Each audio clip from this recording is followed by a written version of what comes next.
Hello, my name is Marcus. I'm the compiler of a collection of therapy quotes entitled 1001 Windmills of the Mind, a collection of quotes taken from what's often called the psychodynamic or the psychoanalytic perspective, which long ago, as I understand it, was referred to by some as philosophical medicine, because this perspective seeks to, in the context of our current string of videos that we're posting now, it seeks to convert or make conscious how we may be transferring an interaction that we had, a painful interaction that we had in childhood, and seeing it in the present somehow, and orchestrating the present in a manner that replays or attempts to redo or relive or reenact the past.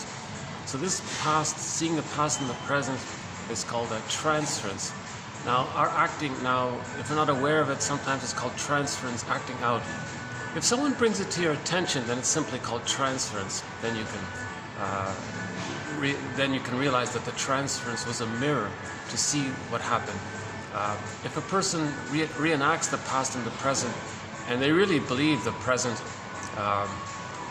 is what you think it is, not realizing that you're just replaying the past in the present. One term for that is transference neurosis. So we want to convert, so Masterson, one of our mentors, says we want to convert transference neurosis or transference acting out. In other words, love is blind, that one there, right? Transference, love is blind. To make us realize that, like the song says, falling in love with love is falling for make-believe. So that's sort of the key song that we've been playing in the recent string of videos. So 1001 Windmills of the Mind has 52 topics. One of them is called transference. Another one is called repetition compulsion. Now the two are very related, so there's a lot of overlap there. So again,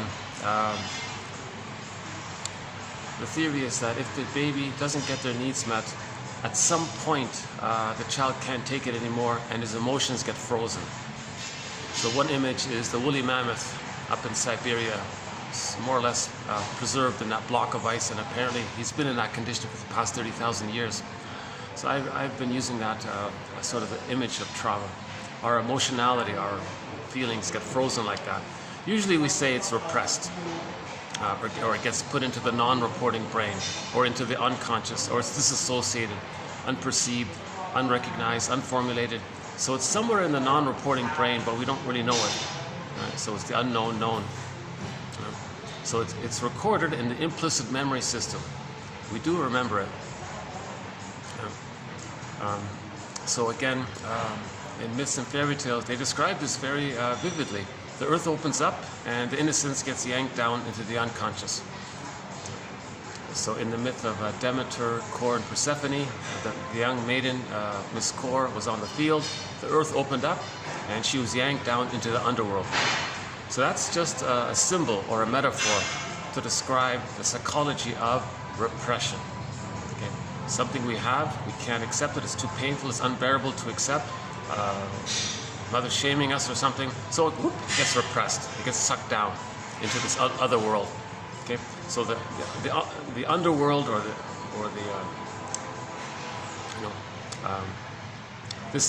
the underworld is a metaphor for the unconscious, and the yanking down of our innocence into that's a metaphor for the process of repression or the process of denial.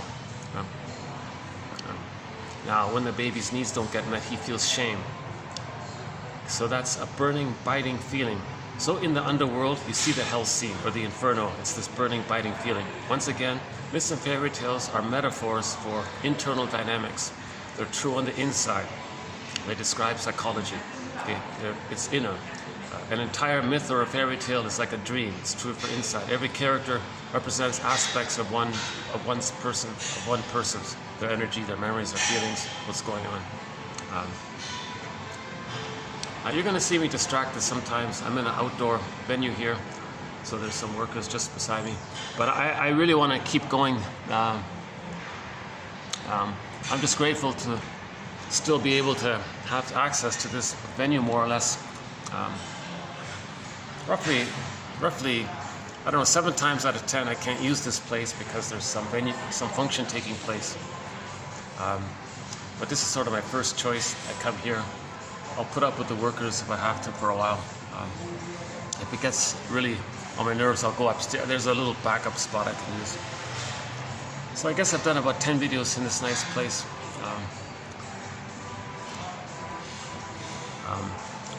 Yeah. Now I honor their hard work. They're the maintenance guys keeping things going, you know.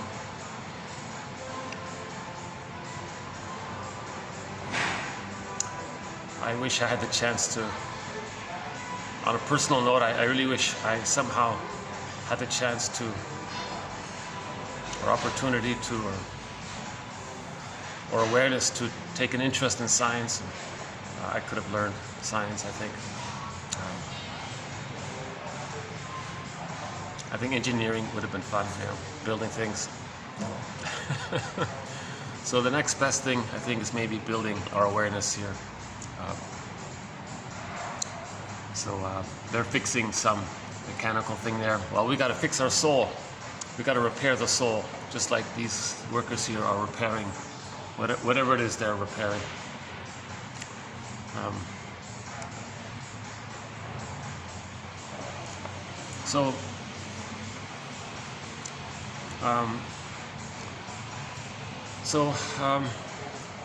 Usually we understand the word trauma as a sort of a shock trauma, like a birth trauma, or some situational event that overwhelms the child's psychic system and his feelings get frozen.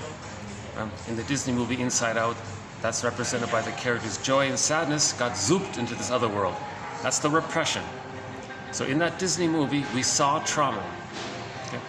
The feeling self, the psychological self, the ontological self, I feel, therefore I am, okay, who we are. So that's represented by the characters joy and sadness. They got zoomed into this other world. That's repression. Usually they show it going down, or in that movie they went going up. Just when it's suddenly transported to some other world, that's a metaphor for we can't feel what we're feeling, we can't know what we're needing. It gets zooped away into this other world, into the non-reporting brain.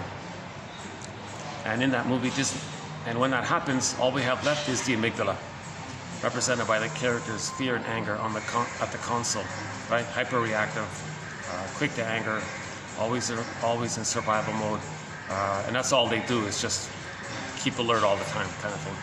So that they're not mourning losses, they're not feeling joy in the present, they can't make reparation or feel sad or have empathy. They're just in this manic, hyper-vigilant, traumatized PTSD-like state, you know. It's just the amygdala. It's just sometimes called the survival personality. That's all they're thinking about. Now the pleasure is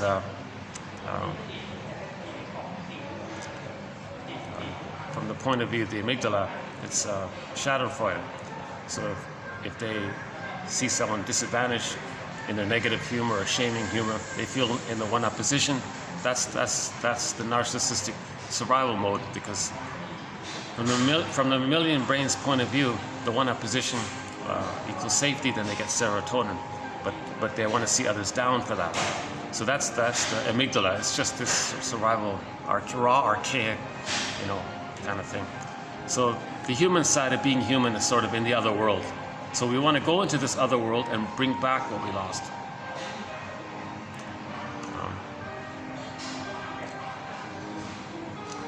Yeah, sorry, I don't know why. Why can't I just blot out the conversation near me and just keep going? Why do I...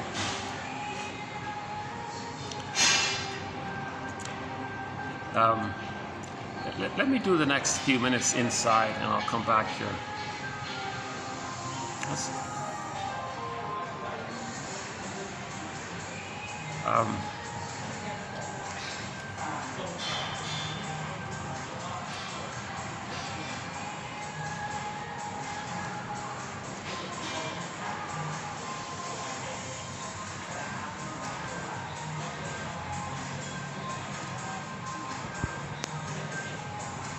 I'm trying to.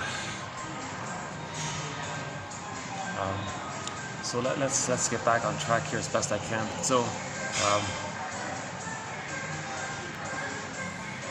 yeah, let's go inside after all. Let's continue this sort of in another Maybe I'll just move over here for a bit. They're going to have a lengthy involved. Is it better here? I can still hear them.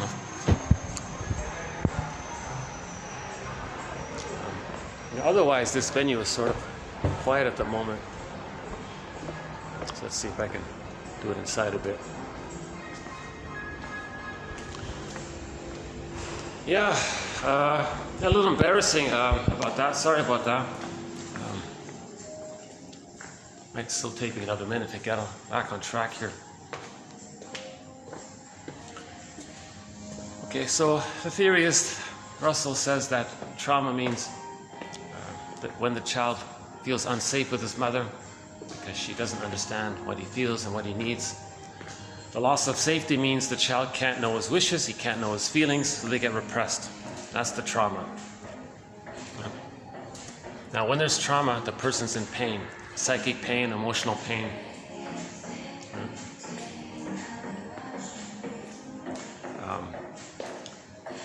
So that pain becomes sort of like a driver for what's called repetition compulsion, where the person wants to reenact what happened. So basically the mother shamed the baby, rejected the baby or whatever. Now, the baby's in a state of timelessness. So he's in this timeless, spinning around in this constant now moment.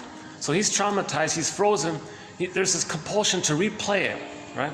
So that gets the person to reenact that painful interaction with the mother, with others in the present, thinking magically that a new interaction can replace the past one. In other words, we're trying to get a better outcome or undo the past pain. It's a secondary delusion because there is time, but the unconscious mind doesn't understand time. Yeah?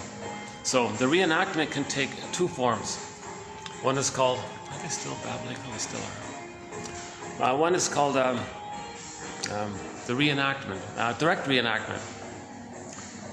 So mother shamed the child, he felt shame. How does he reenact that? How does he replay that? What does he do? Well, in the present, he'll choose people who uncannily resemble the rejecting mother in some way, and he'll be drawn to them. He's drawn to them because he wants to reenact it. Because every time he reenacts it, he has the hope and fantasy that the person in the present will be different from the mother. Even if that person is, it won't work because nobody in the present is the breast mother. So they're going to be disappointed.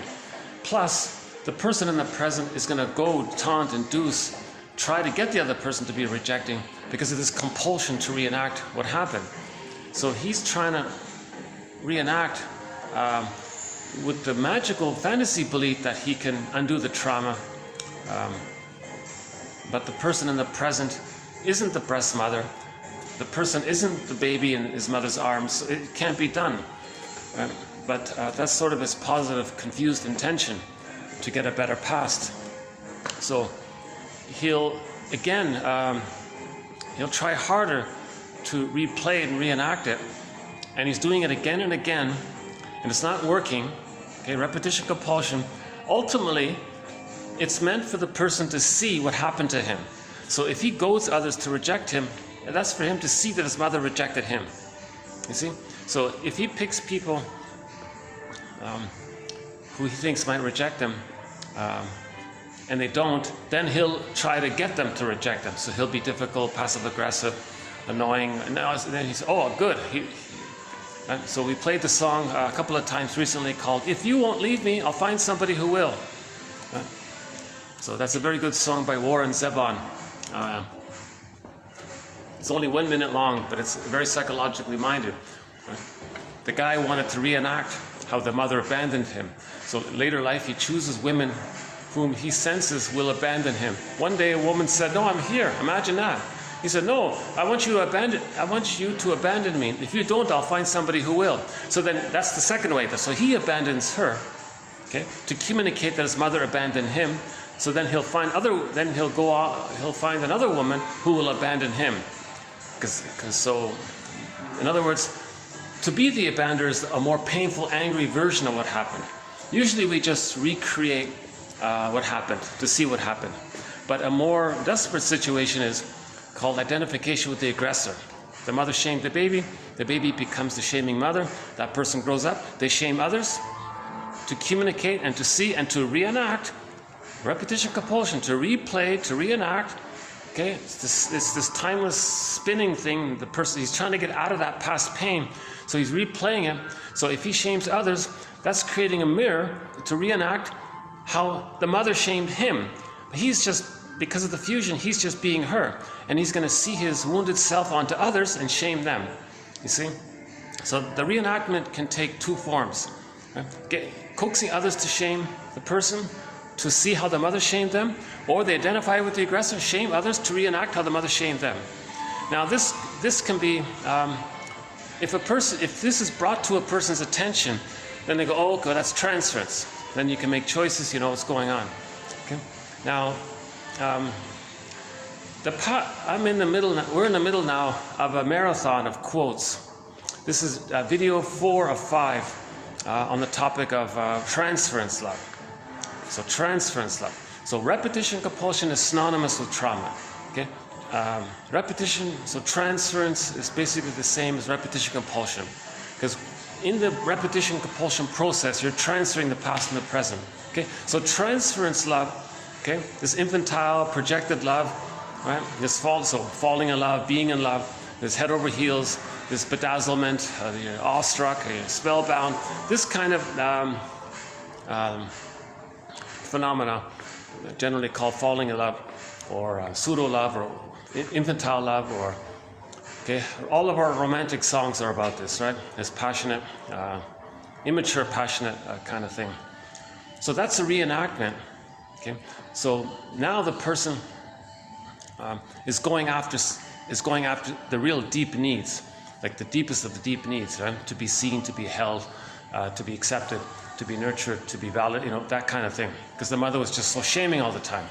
So, this is video 4 of 5. So, up to this point in TQ 24, 35, 6, and 7, those are the first 3 videos. We talked a lot about this point. Okay. And the main idea is that falling in love means you're attracted to a person who reminds you of the image you made of your mother in your unconscious. Okay? So now you're reminded of your mother. Okay? And you're excited because now this new version of your mother, again, we're in the state of timelessness. So this person who reminds you of your mother in some way, now you feel this great, fantastic, excited hope that finally someone will do it right and get a better past. So this Bruce Brody says he calls this unfinished business. The reason they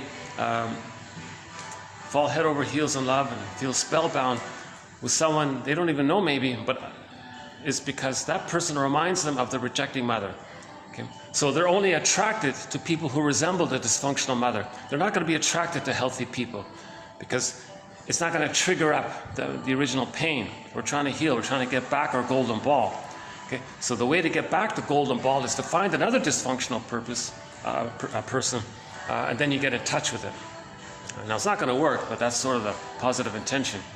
Are you still there? Jeez, are you still there? Hold on a second.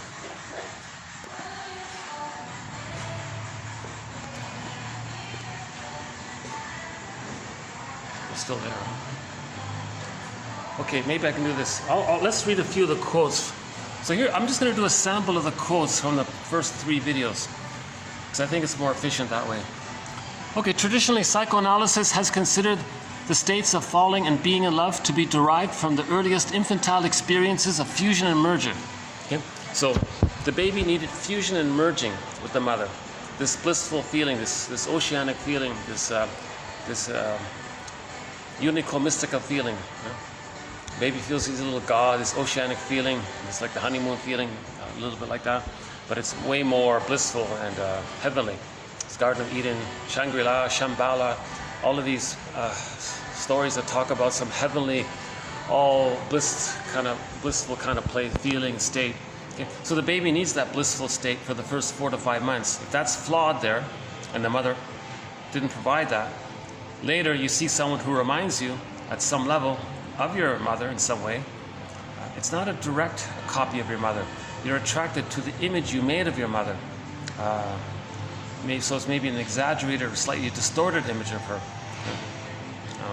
Then you're attracted to a person who embodies that, because you're operating out of the memory of the mother now. So it's not like a carbon copy kind of thing. But they do have a lot in common, the image and the imago. So if somebody resembles your imago, then you go, wow, this is a chance, like a second chance to be reparented by the other person. Now the fantasy is that other person is number one, they're dysfunctional. That's why you fell head over heels in love with them. Okay, that's the transference love. They're dysfunctional. But then now your fantasy is they're going to give up being dysfunctional, because what they want to do, what you need, is that they're going to provide the safety and the continuity and the consistency and the stability, all of the things that the person needed as a baby, the warmth, the safety, the trust, right? And then later on to be seen. Right? Then they can see themselves. If they're heard, then they can hear themselves. If they're felt by the other, then they can feel themselves. Okay, so it's replaying the original developmental process. Got another person here. Okay,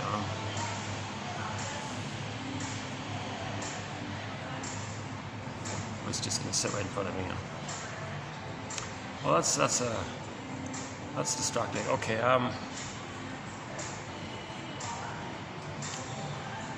Okay, let's continue here. The so-called chemistry of falling in love seems largely based on unconscious motivation to recapitulate the themes from the past in order to re-image them, rather like looking for something new in something old. Okay.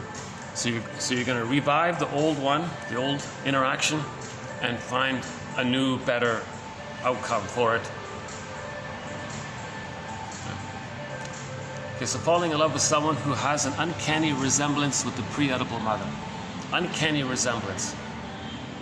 Okay. Means you feel they're familiar, but you don't exactly know why. They don't really look like your mother, but maybe there's something about the person. Okay, that person reminds you of the image you made of your mother. So there's like a little exaggeration there or something. For example, if the mother was kind of moody or something, maybe you might be attracted to more theatrical kind of women or something. I'm not sure. Okay, next one. The repetition compulsion that drives these unconscious projections tends to create a defensive experience of living with the same familiar objects. This stands in dynamic tension with the developmental hope and fantasy of having a better or reconstructive experience.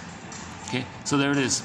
There's the hope and fantasy of having a better reconstructive experience, which you can then zoom back into your past, pluck out the painful experience, and insert the new, better reconstructive experience in its place where you kept your feelings. It's not going to happen, right?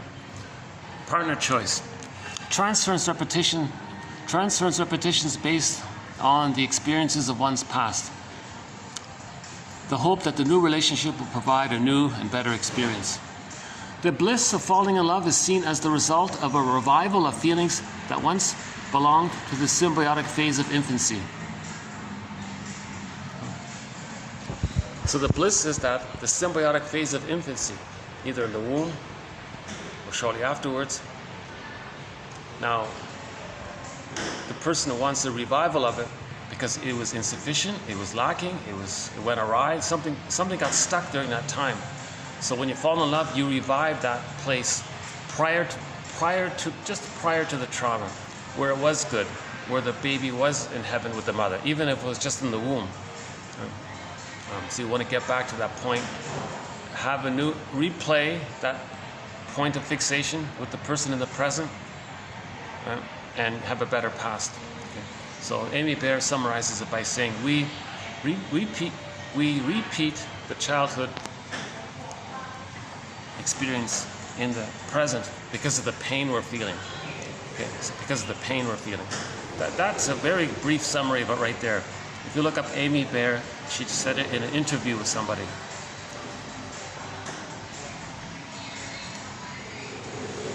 Okay, falling in love is perhaps one of the most striking examples of transference. And we talked about, so in 2435, we talked about the Cupid's arrow. That was an image to talk about this sudden love at first sight, this sudden infatuation, this sudden, right? So that's an image. So that's the story of Cupid and his arrow. That's an image to depict transference love. This sudden reawakening of your lost wishes and hopes to have received love at the point when you didn't, now is suddenly reawakened. Okay? So you see somebody across a crowded room and your unconscious is desperately finds something about that person that resembles the image, and if you're so desperate to do it, you may really distort the reality of that person. You really don't even know anything about them, really, and you're eager because you're eager to get back and replay and reenact and heal. It's a compulsion. So we're in this compulsion to replay and repeat the past to see if we get a better outcome for the past. So if somebody's close enough, it may get you to misperceive, not see things, distort the perception, not hear what they're saying, ignore all the red flags. That's a big one. Ignore all the red flags. In particular, if that person's treating you badly, you're kind of excited because it reminds you of how your mother treated you badly. So this sudden phenomena, that's the Cupid's thing on Valentine's Day. This a description of the transferential nature of falling in love at first sight.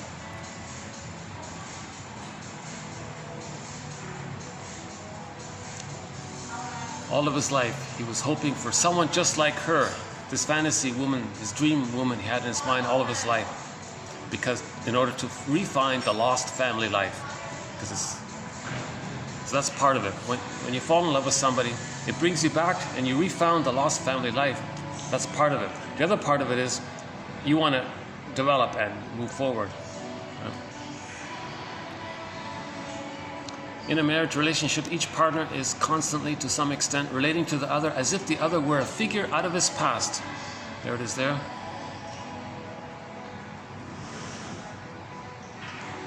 Okay, falling in love has evoked immanent memories that cannot be thought, just acted with compulsive energy in a chaotic attachment. Okay, so the baby had a chaotic attachment with his mother, attachment failure. It's called an insecure attachment style, reactive, disorganized, disassociated, anxious, avoidant, etc.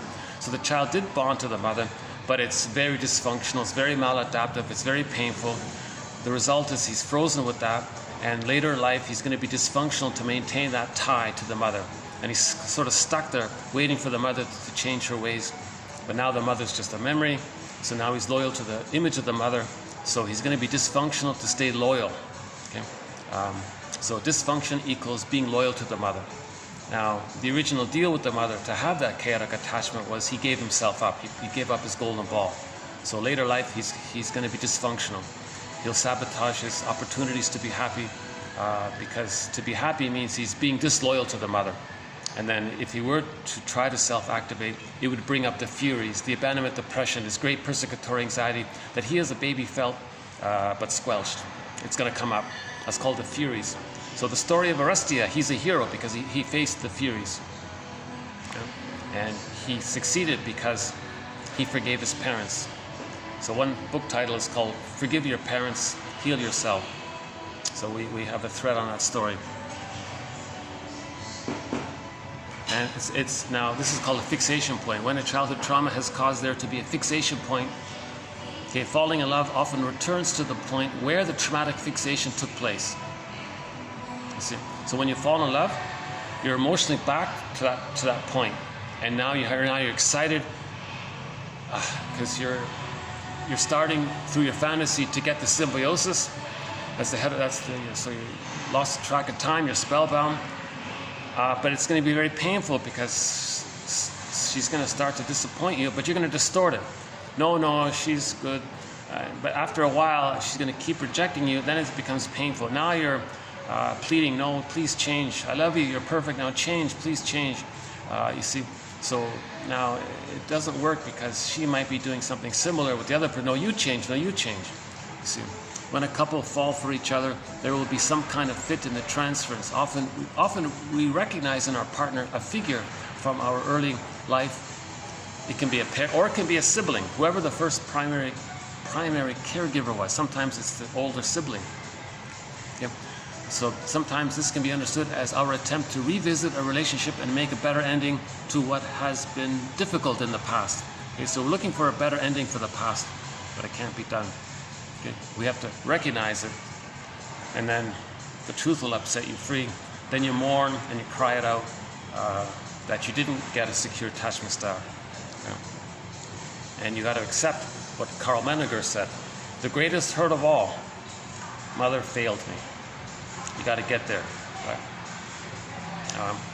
And then you got to be a detective and investigate your parents and honor them for how they're coping and dealing with what happened to them, and how they're dealing with their situation.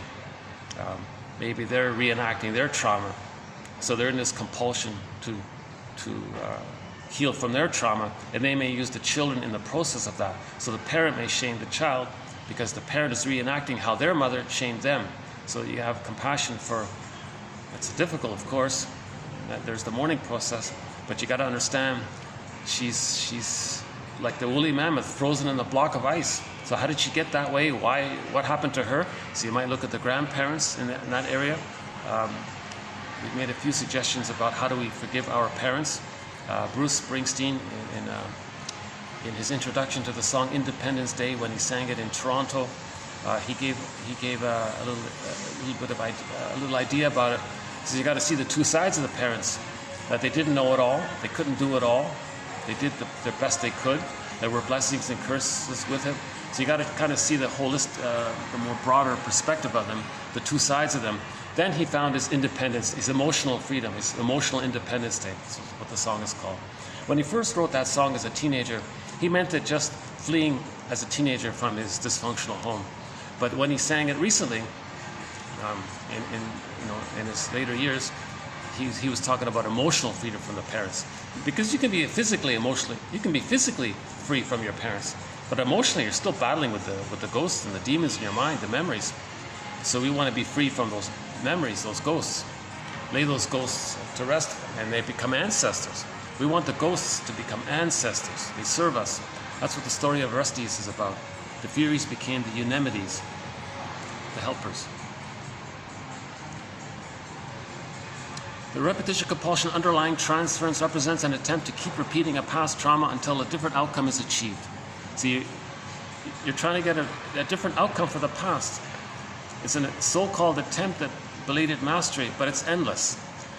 Okay, it's timeless, so it's infinite. It's endless. There's no time. It's just constantly in this now moment. It's just again and again. You're in just now. It's Sisyphus. It means you're just endless. There's no time. The baby doesn't understand time, and he's traumatized during that time when he doesn't understand time. So he's living from that point of view. So, and that's the pain is in his timeless pain. So that's the driver of got to get out of this pain. Got to replay it, get a better outcome. Replay it, get a better outcome. So he's going to keep on doing it. So one way he's going to replay it is to reenact it with the fantasy he can get a better outcome. So he'll choose others to reject him, or he'll reject others to reenact how his mother rejected him. You see, that second one, the identification with the aggressor, that implies it's impossible to heal if he's going to be the aggressor. He can't get a better outcome by shaming others and expecting them to provide the love that he needed while that person is being wounded by it. It's impossible. Yeah? So the first thing to do is you got to unblend from the aggressor, not be the aggressor. Don't act like a rude parent. If your parent was dysfunctional, notice how you might be acting like that, and catch yourself and go, oh, I don't want to do that.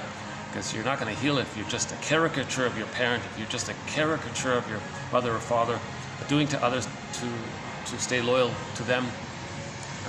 And so doing what they did, that's your way to stay loyal to them.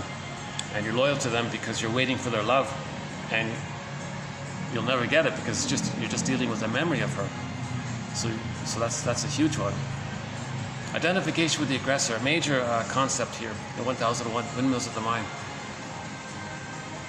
So this endless attempt to gain mastery requires the choice of an object or the perception or distortion of an object that is like the original trauma-inducing object. You see? So you're going to be attracted, you're going to fall in love with someone who is like the original trauma-inducing object. Okay, so there's the parent thing. The work of so to make the shift from this falling in love, being in love, this transference love, this pseudo love, this infantile transference love, to make the shift from that to normal, genuine, regular love, where you see the person as a person, they see you as a person. Okay?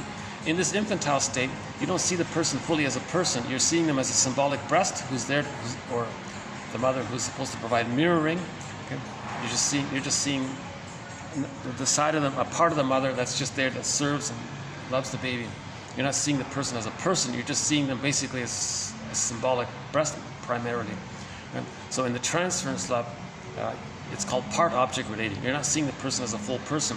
But in mutual, genuine, abiding love, regular love, you see the person for their history, their story, what they went through, how they feel, and how their emotionality, their emotional life. And you're sort of there in where they're at, and you're understanding them. And now you're seeing their uniqueness, their mystery, and you feel like kind of honoring about that, and then you esteem them. And so there's a kind of a mutuality there where the two can have that kind of, I'm okay, you're okay, I'm okay and wounded, you're okay and wounded, but we understand that kind of, we see each other's humanity and each other's humanness, like Ubuntu, the Caritas, someone called it long ago. Okay, so that was just a tiny sample of TQ 2435. All of the quotes for TQ 2435, yes, are in that video, 2435, with an extended discussion about them. In 2436, okay, to state that so the primal dream. So we're talking about the primal dream. When we fall in love, it comes out of the primal dream. The primal dream is the symbiosis, the unico mystica, the oneness with the mother. The baby needs that for the first 4 to 5 months. If you didn't get it, that's the primal dream to get that. So that's called falling in love, when you get it, when you start to think you're going to get that, and you trigger it somehow, and you're back there emotionally, right? So, and then that's why you lose a sense of time. You're confused about time, because that's the state of timelessness. So when you fall in love, you don't care about time, basically, right? So falling in love is re-experiencing of early relational stories. Transference is a re-experiencing of early relational interactions. Falling in love repeats the infantile model, script, the memory system, right? Falling in love, being inevitably subject to disillusionment, may be allowed to lapse in favor of the adventure of getting to know one's love object more and more deeply. So that's the journey. If the two people are aware of it, they can now start to say to each other, hey, now let's get to know each other. The transference love brought us together. Now we can heal together if we're conscious of it. So they can convert falling in love, being in love, to loving, where you're now seeing the person for who they are, and not just expecting them to be your mother's breast, basically, or your mother from the nursery. I'm saying it not in a nice way, but I think that's why. That's why a lot of this falling in love leads to madness. The song called Love Leads to Madness, or Love Hurts, a lot of these songs, Love Sick, all of these songs, how the madness about falling in love, because the other person doesn't feel seen for who they are, and the other person is not seeing the other for who they are, so there's the madness. So I think that play title is very vivid. I love you, you're perfect, now change. Falling in love, being inevitably subject to disillusionment, may be allowed to lapse in favor of the adventure of getting to know one's love object more deeply. So that's where the two people go wake up. Whoa! So when each person fell in love, they were dealing with a one-person psychology. They projected the imago of the mother onto other, so that's a one-person psychology. The other person is doing the same thing, that's their one-person psychology. So we want to convert the two of them, each engaged in a one-person psychology, to an interactive two-person psychology where they see each other as peoples in their own right.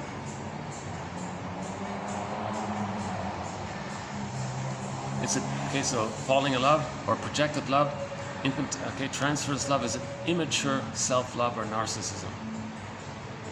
In the next video, we're going to talk a little bit about this idea that when the child's not seen, he feels deflated, he lost his self-esteem. So he's an image of himself called the ego ideal, where he was strong in the womb.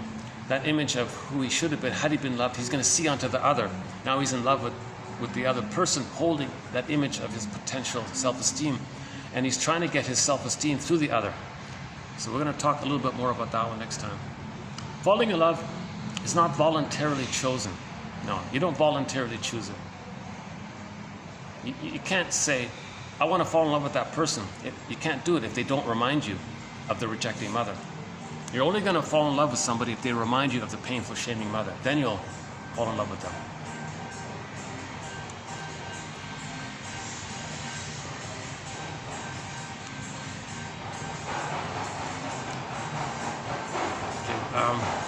So that's just a sample. The source of love is having been loved. This raises the mystery of mate selection. The source of love is having been loved. Well, this raises the mystery of mate selection. No, it answers the mystery of mate selection. If the person wasn't loved, the mystery of mate selection is you're going to choose someone who reminds you of the unloving mother. That's your mate selection.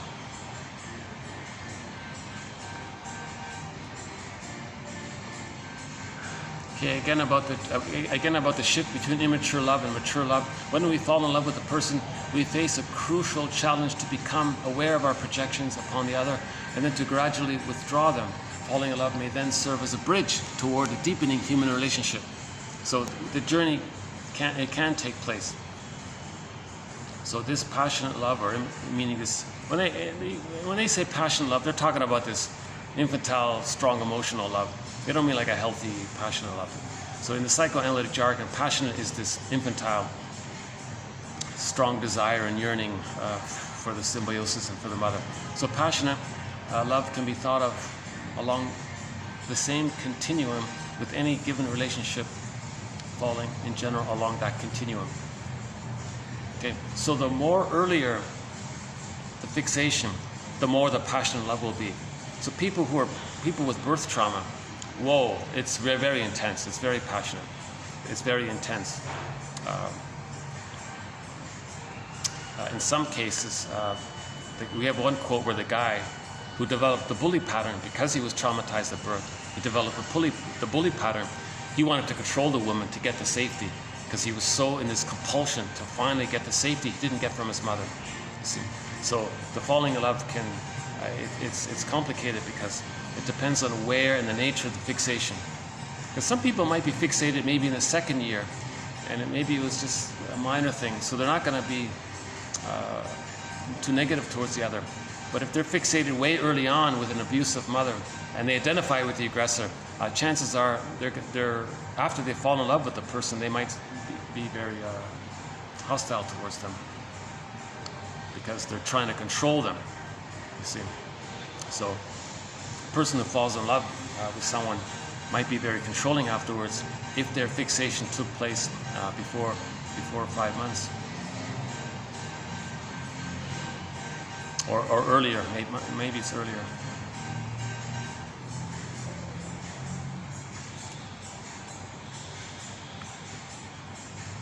Okay, so a few more quotes in this general area. So I spent a lot of time already in the past 3 videos with this. So I'm just sort of skimming it, just picking out a few little sample ones. Distorts your time perception. Falling in love represents the finding of self in order to... Falling in love represents the finding of self in other and finding the other in self through the eyes of the beloved, the recovery of a primitive sense of fusion or paradise lost. Oh yeah, paradise lost. is the fusion, the symbiosis, the Garden of Eden, as the idealized self is reinterjected through the vehicle of the other. So you have the idealized self, the glorified self, the self you had when you were in the womb, when you were seen and held and safe. That's the idealized self. Okay, that lost, forgotten image. Okay, you see it into your partner. Now they hold it. So you're going to be very attracted to them. If they protect it and provide what you need that allows you to maintain it, then theoretically you would feel it back into you. You would reinterject her loving response to your projection and have it back into yourself, called through reinterjection. So basically, baby has a need. Mother sees it. He feels better. He feels stronger. Same basic idea. Falling in love and abiding love. One evokes the infantile, the other demands maturity. Falling in love may lead to abiding love, but to paraphrase from another context, there's no royal road from one to the other. Yeah, so this transition from infantile love to abiding, mature love, there's no clear path. There's no royal road, they say. Okay, and I think, is it Dante's Comedy? They said, in the middle of midlife, I found myself in the dark woods, alone, with no path, and with no light. So we don't know, right? How to give psychological birth to ourselves. How do we mourn?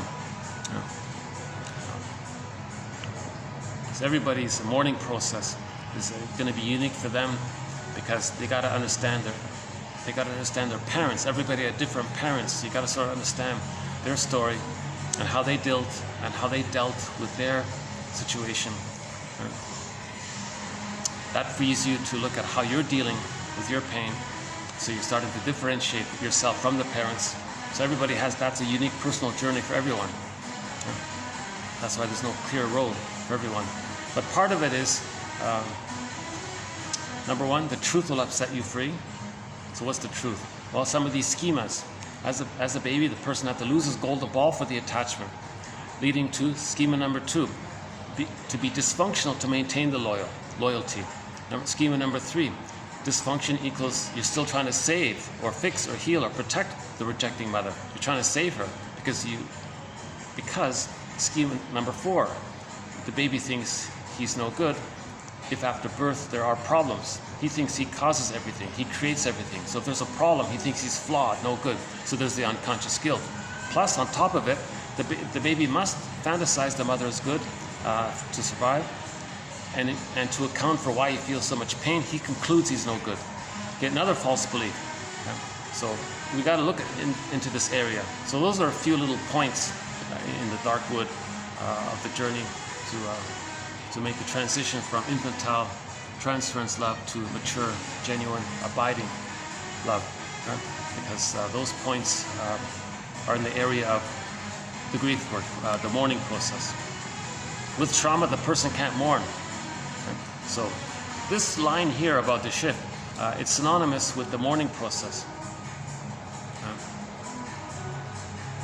So people with trauma early on have complicated grief, aggravated grief. Why? Because the golden ball is in the bag. If a person wants to mourn losses, they need their feelings. But if they don't have access to their feelings, they can't mourn. The psychological structure needed for mourning is having the golden ball, is having the feelings. We have our feelings when we are able to differentiate from the parent. We are able to differentiate from the parent when the mother is more loving than shameful. Then the child feels safe enough to keep his feelings and differentiate.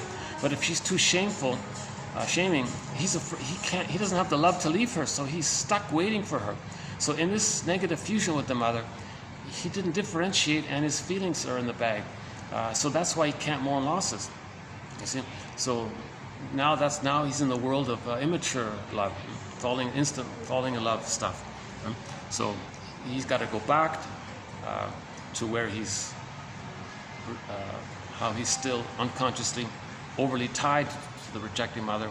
Find some way to unblend from her, but you got to forgive her to do so, and that's a lot of work.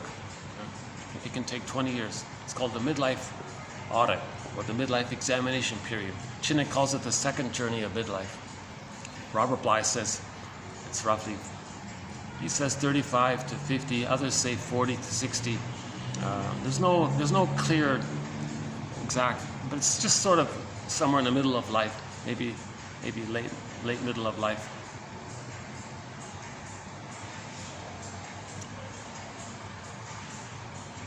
Okay, that's just a sample of 36. There's more, roughly 25 quotes for each of these videos. So now in 37, okay, we started off with Edmund Burglar, one of our mentors. The reader is left with the impression that the neurotic hero will endlessly repeat the same pattern of falling in pseudo-love, being disappointed without obvious reason. A client may exhibit a pattern of falling in love with unattainable women, which is to say that his behavior remains the same, takes a similar form, even though outward situations change. So we once played that song, same script, different cast. So he's in this repetition compulsion to choose emotionally unavailable woman because his mother was emotionally unavailable, and he keeps doing it again and again and again, even though the woman might have a different hairdo or something. So the outward situations might change, but the behavior and the dynamic is the same. A man will, in the process of falling in love, be attracted to a girl who resembles his mother or mother's surrogate in some way, and who seems to have the attributes of his introjected mother, that's the imago, because he has projected onto her these attributes of her, endowing her with many characteristics which she does not actually possess. Okay, a little bit of a question mark on that one, but as I understand it, something about the person that they don't know about themselves. If the other person exhibits it, then if he's in love with them because they're demonstrating something about him, so he feels more whole, more complete in intimacy with her because she's expressing something about him. So he feels, I feel complete with you because she's expressing what he can't express. So there's that closeness like that. So there are a few little parts to this issue of why we're attracted to who we're attracted to. A, they demonstrate something about ourselves. B, they hold our image of ourselves as being someone we once were, where we felt safe and loved. It's in them. We want them to accept it and see us in the way that the mother would have behaved, to the point where we got that, and then the partner doing it, we take it back or feel it back into it, we become re-embodied by that. Okay, so we're trying to create this reanimation, the way the baby would be animated if the mother saw the baby. If the mother sees the baby feels seen. Mother hears the baby, he feels heard. Mother feels the baby, he feels, because of the fusion, he feels felt. Okay, so they're trying to just recreate that somehow. So the image is in the other partner. They want the other partner to get it, get the message. The projector sees how she's behaving with his need to see himself as a happy person, as a happy baby, and she does the things that evokes him to become happy inside or have his golden ball. In the next video, we'll do a little bit more about this one. As is well known, there are three common dangers for a weak ego: intoxication and falling in all this. Let's just say two. As is well known, there are two common dangers for a weak ego: intoxication and falling in love. So some people can't handle alcohol; they really just fall down or whatever. They daydream too much. And falling in love. All the poets have known since the beginning of time that these two are closely related and have often spoken of love as mad or intoxicating. Now the mad part was, for some people with a very, in 1001 Windmills of the Mind, we don't have any quotes in this area of so-called psychosis. So we don't cover that there. But when we say mad, it's people can manage it, right? They can recover. But there are some very vulnerable people maybe where they don't want to fall in love because it might make them feel too mad or something. It's too risky, or maybe they're just too afraid. So some people never fall in love because they're afraid of going maybe literally mad or something.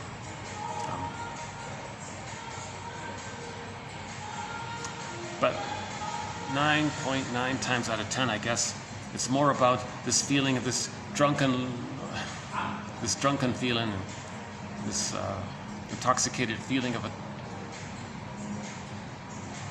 this bedazzlement, this enchantment, and so on. It's more in that area. But literature often exaggerates things, right?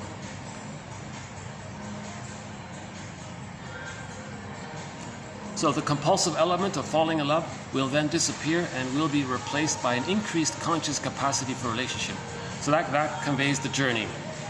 We move from the immature, compulsive, passionate, pseudo, infantile, repetition, compulsion, love at first sight, Cupid's thing, right? Love leads to madness, love leads to spellbound intoxication, this trance, and you don't even know the person really.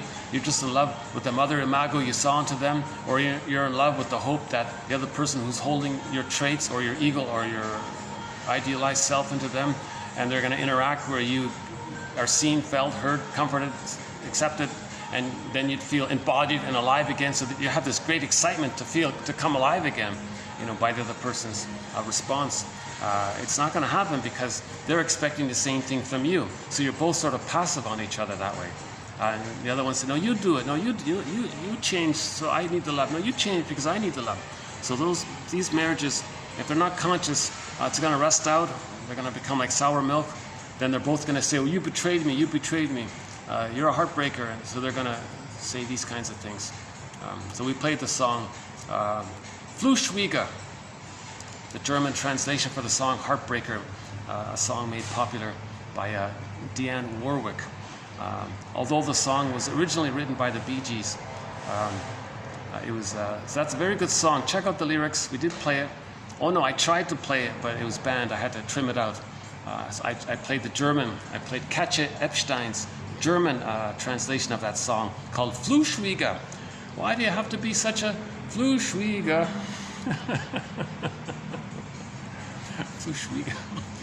One of the little benefits to 1001 Windmills of the Mind, you'll learn a few German words. That's the most recent one. So we must have a good dozen German words by now.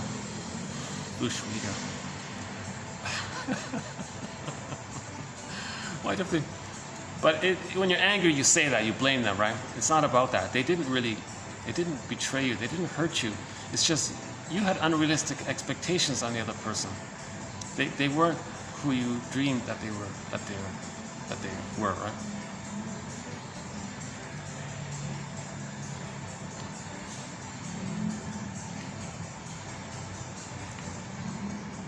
In the Peter Pan story, Peter Pan had a shadow self, like the Captain Hook guy, and apparently in that story he said himself, Hook, meaning Peter Pan. Peter Pan said, "I can't love another girl. I prefer my mother." So the Peter Pan, that's the mother complex. He can't grow up, flying around, escapist all the time. Let's see. So again, Peter Pan's shadow was the angry guy, right? So the angry guy is speaking for Peter Pan, right? So this shadow self, this second self, this unconscious self. So we talk about the non-reporting brain, or the unconscious. Robert Bly's metaphor, it's kind of like this bag that we drag behind us. So much of who we are gets repressed or put into this bag, meaning our non-reporting brain, or the bag. It's shadow, we don't see it as shadow, it's dark, we don't know it, it's repressed, it's unconscious. So shadow self, second self, secret self, unconscious, the double self. So Peter Pan, it was Captain Hook in there, right? So, and I've been using Burglar's one, it's the Puppet Master. The Puppet Master is in a timeless state, but it's trying to help us. It's getting us, like a puppet master, to reenact the past, because the puppet master is trying to make us see what happened in the past. As if to say, the puppet master is saying to us, now remember, the puppet master is us, and we are looking for home. We are our own home, Okay? So we're looking for us in there. Us is looking for home, that's us. So we're looking for ourselves, and ourselves is looking for home, which is us. Okay? So the Papa Master is us, looking for us.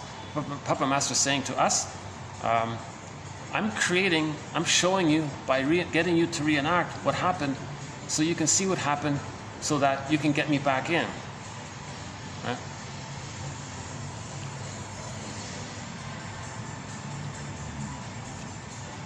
Okay, some people use the jargon, the symbiosis, the unico mystica, the transcendental experience, so this blissful Garden of Eden feeling, or the no boundaries and the fusion between self and object, those kinds of things. The dreamlike quality that is typical of falling in love is due to the absence of a greatly diminished participation of the ego. So, yeah, we talked about how impoverished the English language is in the area of love. We only really have one word for love, right? But there are so many versions of it. Number one, transference love, this infantile one. Then we got things like the agape and friendship and platonic. You know, there's so many. And the caritas, the honor, the kind of the dearness of seeing the dearness of other. Like there's such a variety of elements to love. But in the English language, we have only one. But in many languages, they have dozens of words for love. Robert A. Johnson makes a big point of this. He says, if something's important, don't you have many words for it? So his example was the Inuit. You know, for the Inuit, snow is very important for them. It's a life and death, or death matter, to know about snow. So they've got like 100 different words to describe all of the different types of snow there is. Wet snow, packing snow, fluffy snow, dry snow, hard snow, I don't know, whatever it is. So they're very familiar and intimate. They have an intimate, familiar knowledge with all of the different types of snow there is, because it's important to them. That's his point. So if love is so important to us, why do we only have one word for it? Isn't it important to us? So let's expand our vocabulary. So I say transference love should be in the mainstream language. To convey this infantile love where you're still stuck in a phase of trauma during the time of part object relating. The other, you're just seeing the part of the other, mainly the breast. So you're not really loving the other. So transference love is not really loving the other. To love the other, you got to see them as a person, not as a symbolic breast. You know. So at least bring back transference love. At least enter transference love into the vocabulary, at the very least. Love revives, if not direct memories, then archaic ego states that were once active in the symbiotic phase. Okay, so love revives the old symbiotic phase. Okay, in the next video we'll talk a little bit about Narcissus, the character from the myth. A little bit, somebody made a joke here. As Franz Alexander says, falling in love tends to lead to, quote, the dearest of all biological enterprises. Falling in love tends to lead to, quote, the dearest of all biological enterprises. So he means making the dearest of all biological enterprises, making a family, procreation, making a family. Falling in love, or being in love, is a capacity of the ego,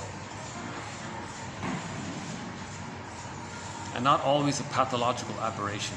You know, she was saying here, we generally say that your ego is damaged because of trauma, and that's why you're falling in love all the time. You can't think clearly, you can't see clearly, you don't have reality testing, you just distort and emotionally relate to them as if they were the mother, knowing that they're not the mother, but you're going to emotionally relate to them. Someone said, quote, I know you're not my mother, but I have a need to see you as my mother because of my unfinished business with her. I'm going to emotionally see you as my mother. Yet cognitively, I know you're not my mother, but emotionally, I have this compulsion to feel and relate to you from my feeling as if you were the mother. You see, so that's because of this unfinished business where he wants to get out of the fixation, trauma with the mother. That's the unfinished business. He got stuck there. There's unfinished business. He wants to get unstuck. Then it's finished business if he gets unstuck. So he has, right? So, what is it? It's not always a pathological aberration. So there, you have some ego. You have some ego to do this. So you don't completely lose yourself because you still have yourself. People always recover when people 99.9 times out of 10 they are going to recover after falling out of love. If they weren't able to convert the in-love feeling to the loving feeling, they are going to recover. So they have some ego, in other words. Although we say it's weak, it's not completely gone. I think it's on a scale. Because one quote we had somewhere in this batch is that falling in love was the only glimpse of love for that person. Like the only thing. We're going to play a song at the end of this video by the Doobie Brothers, sort of a soft rock band from the 70s, I guess. Their first big hit was called Why Do Fools Believe? Is that what it's called? Only Fools Believe? A good song, very good song. What's it called again? What a fool believes. What a fool believes. Very good song. We'll play it.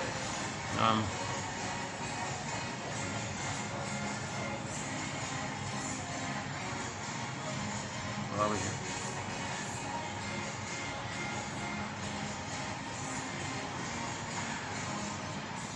Infantile prototypes behind falling in love remain unconscious.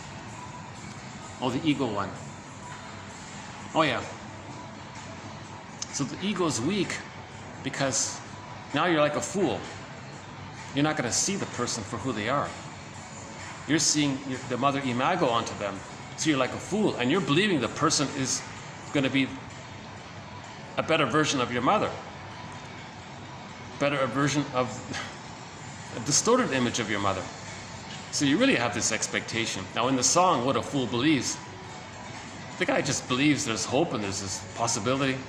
But she's walking away. She's saying, you're not seeing me as a person, I'm going to leave. No, let's play that song. It's a very good song. Oh my God. I just looked up the lyrics this morning. And I thought, oh my God, this perfectly fits in with what we've been talking about.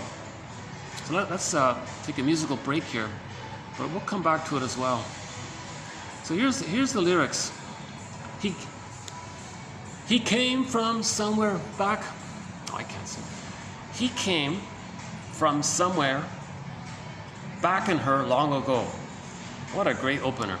He came from somewhere back in her long ago. So you might think that he was just born. He was in her belly, and then he came from her belly. So he came from her uterus a long time ago. So he came from this mother. So he was biologically born. But the point is, he wasn't psychologically born. To not be psychologically born, that's the fixation that leads to the madness of falling in love. Because we want to be psychologically born, have our identity, have our feelings. You see? So he came from somewhere back in her long ago. So yes, he was biologically born, but he was fixated, stuck with her.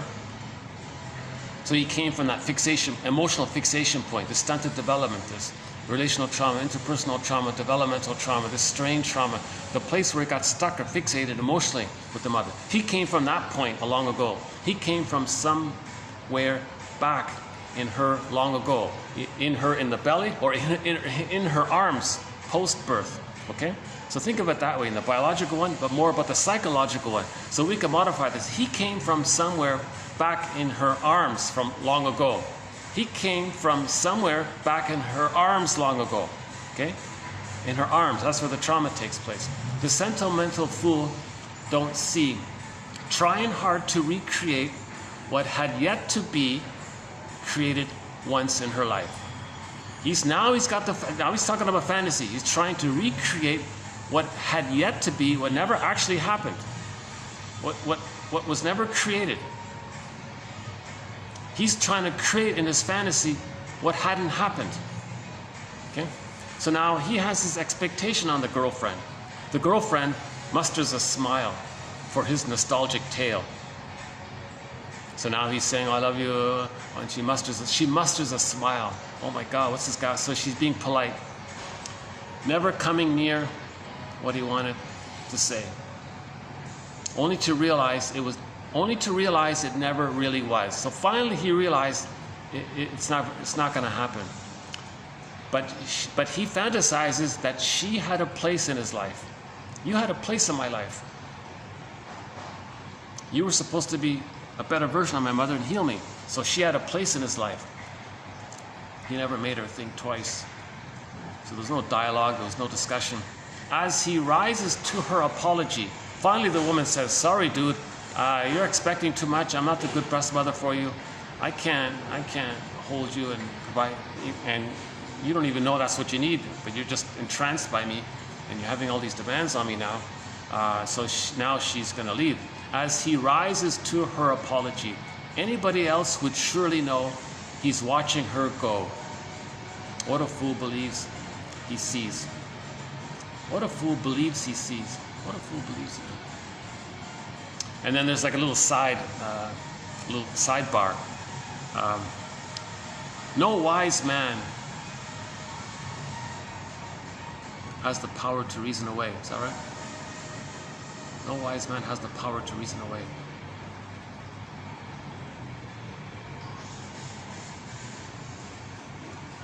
You can't just explain it away, right? So now you can't just go in denial and explain it away, make some excuse. So no wise man has that. So no one can, everyone's going to be trapped in this. Even a wiser person is going to be confused and baffled by all this.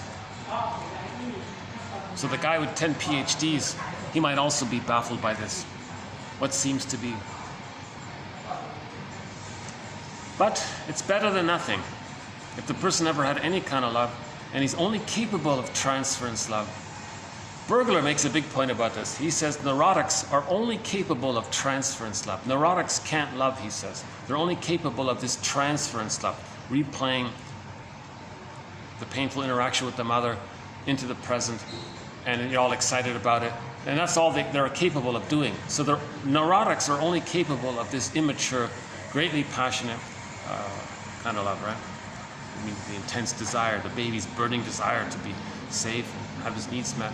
Because this comes from a place, from the baby's point of view, that if the baby doesn't get his needs met, he might not make it. And he's frozen like that. So there's a great hope and fantasy of getting unfrozen emotionally, right? But the foolish guy still thinks maybe someday, somewhere she'll return. Will she come back to me? No way. She's fleeing out the door as fast as she can, and she's relieved to escape this gilded cage that he was trying to create with her. Great song. Oh my God.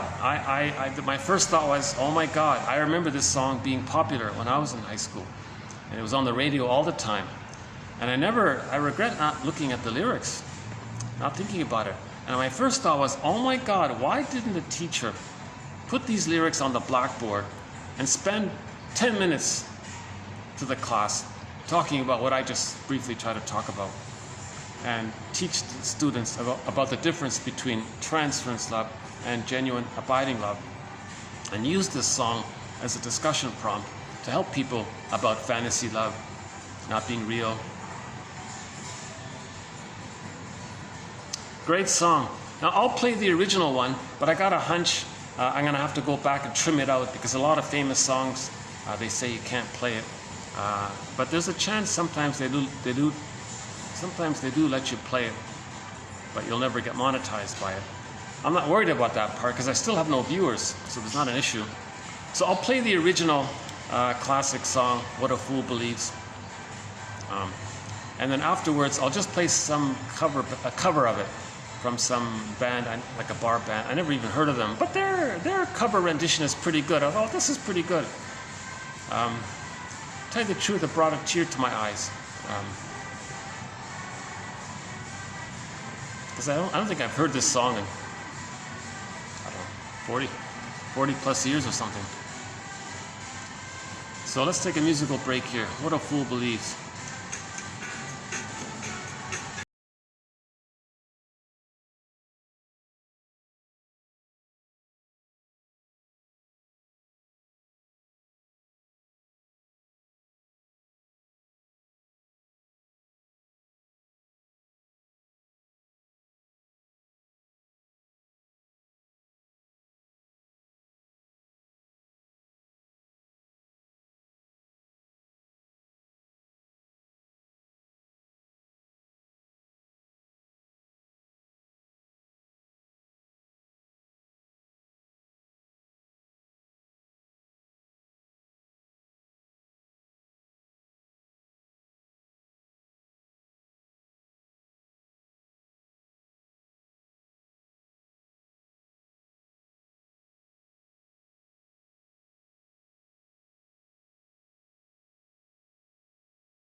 If you just noticed a little skip in the recording, it's because I had to trim out the song that I just played, and I got the notice that I wasn't allowed to play it, so I had to trim it out.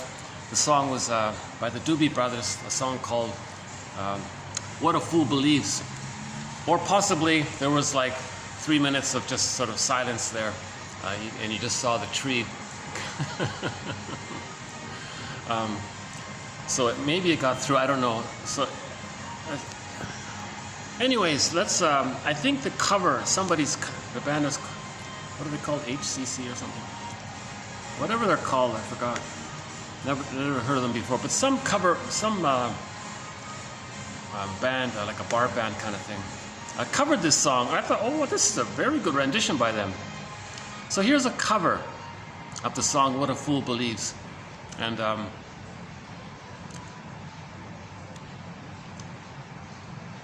again, he came from somewhere back in her long ago. So he came from her, biologically, from her uterus, but also he came back from a point where he was traumatized while in the nursery. He came from that point. Now, he's a sentimental fool. He's not going to see. Now, he's got fantasies. He's trying to recreate what had yet to be created once in her life, in the mother's life. He tried to imagine the mother loving him. He tried to create a scenario in his dream where he was loved, that the mother loved him. He tried to create this. It hadn't happened. Okay, so Brody says, we got to mourn for who should have been there. Okay, so in this song there should have been a loving mother, and he's trying to create it in his fantasy. Okay, so he has an image of the rejecting mother. One day he sees a person across a crowded room who approximates the rejecting mother.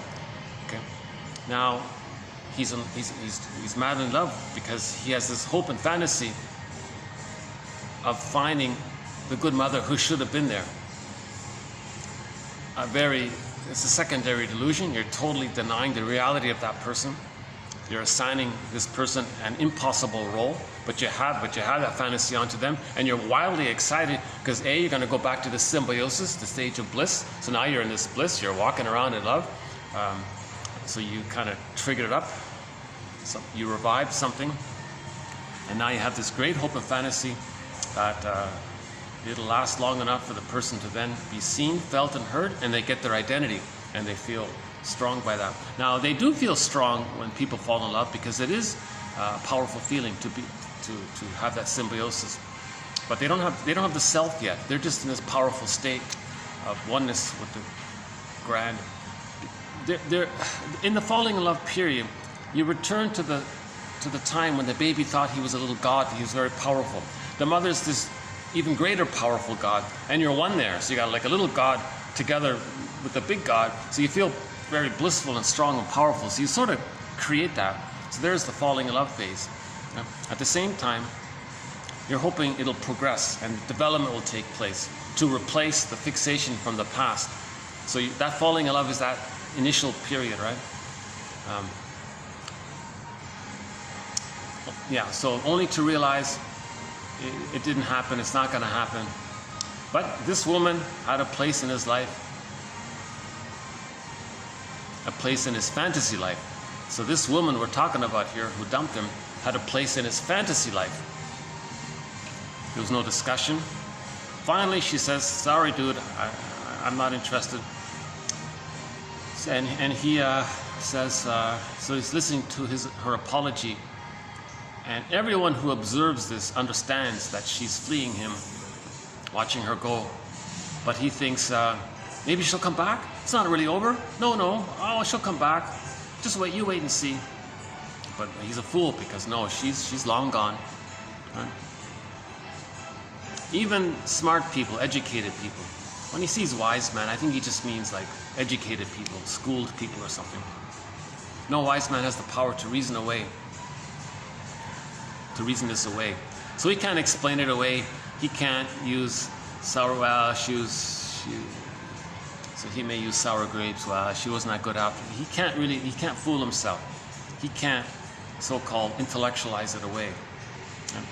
He can't he can't lie to himself about it. Now, a true wise man, if we're talking about the way we normally understand wise man, like a true wise man, he'll have the power to analyze himself. He'll have the power to get back his mind, build his ego. Okay? But when we fall in love, we lose. So in other words, even educated people can lose their ego. The guy with 10 PhDs on the wall, when he falls in love, he can lose his ego and become enchanted, entranced, and be spellbound. I think a very good music video is the song Spellbound by the rock band Triumph. If you look up Spellbound, you can see the guy. He was in this trance, he was spellbound, he was hypnotized by her. That's a pretty good one there about that. But interesting point, if you're only capable of transference love, I guess it's better than nothing, he says. And nothing at all keeps him sending. for the transference love. So the nothing, the no love, keeps him searching for the infatuation, which is better than nothing, right? Somewhere back in her long ago, what he can still believe. He can still believe there's a place, that he has a place in her life. Someday, somewhere, she will return. What a fool believes. Great song. So here's the cover version of it. The good news is, I think the guy beside me here stopped yapping, doing his work. I'm sorry. He's doing his job here. Good guy. So listen to this cover song. Listen to this cover song, What a Fool Believes.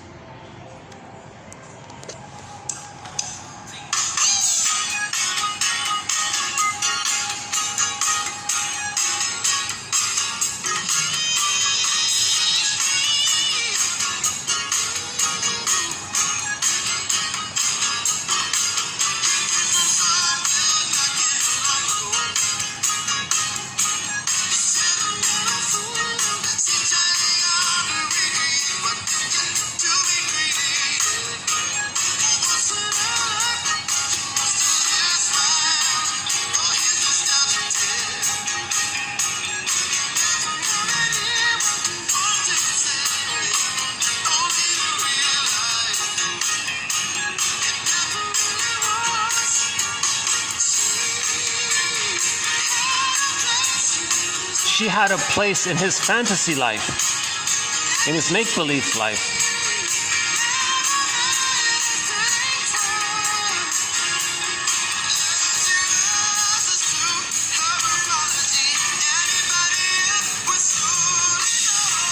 People observing this see very clearly that she's leaving him, but he thinks she'll be back. No, she'll be back. She loves me.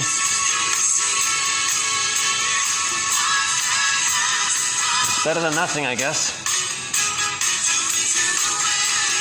And this can happen to any one of us with emotional trauma.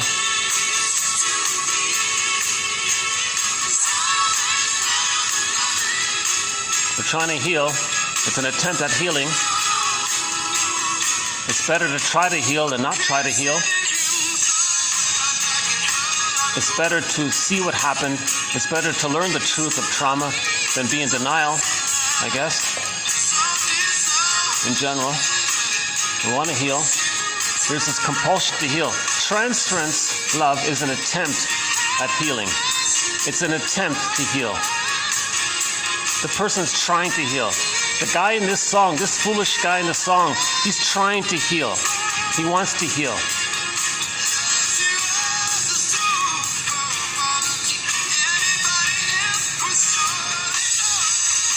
But she's not who should have been there from the nursery. Nor are they back in the nursery. Nor are there any time machines.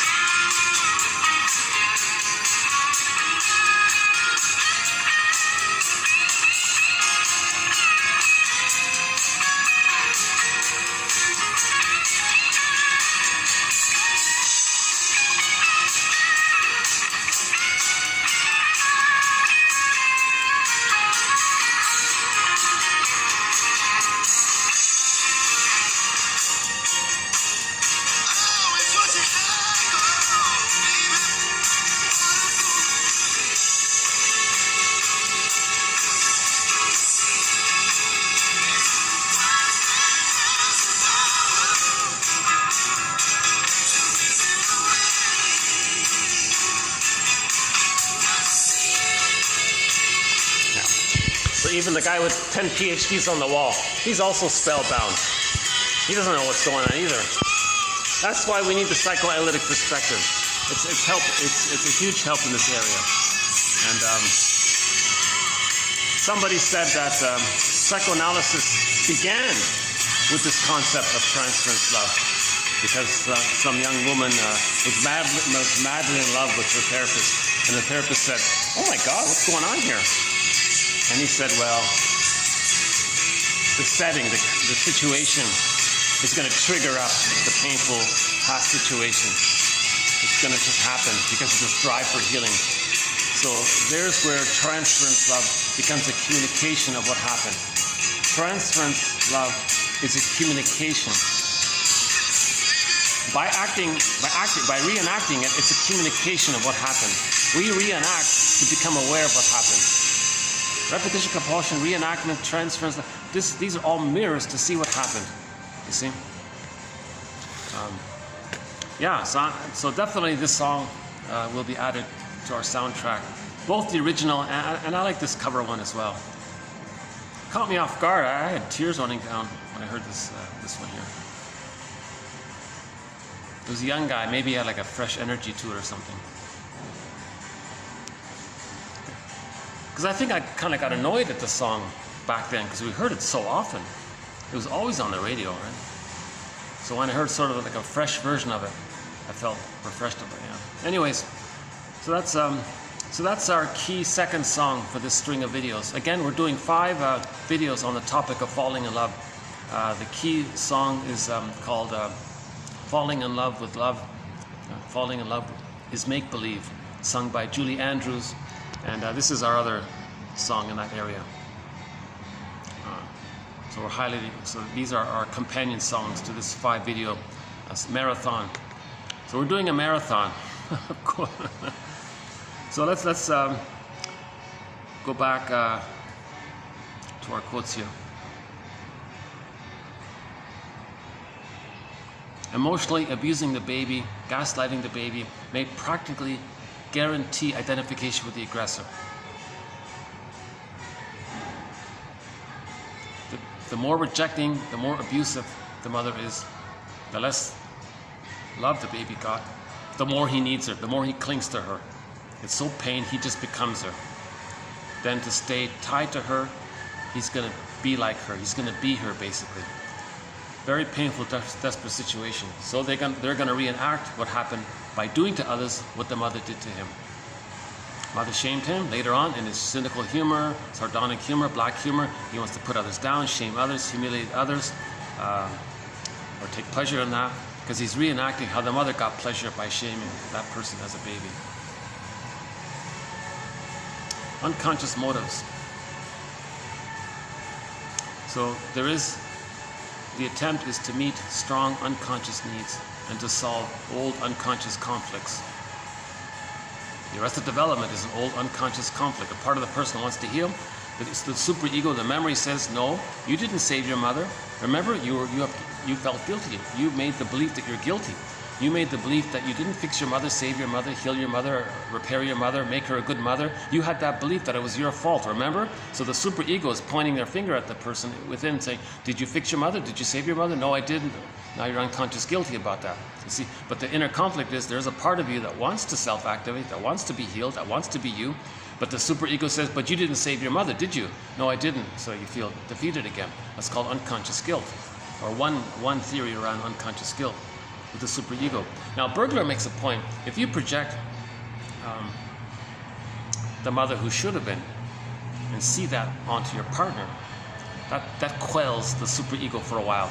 And then that person says, hey, look, superego, you see this beautiful supermodel, whatever, look how perfect she is. Well, that would have saved mother, someone so perfect like that. And the superego goes, really? So he's fooled a little bit. So that's why a person might be so enchanted to have a beautiful wife. It's to quell and quiet the superego, the memory that the person didn't save the mother, because they sort of represent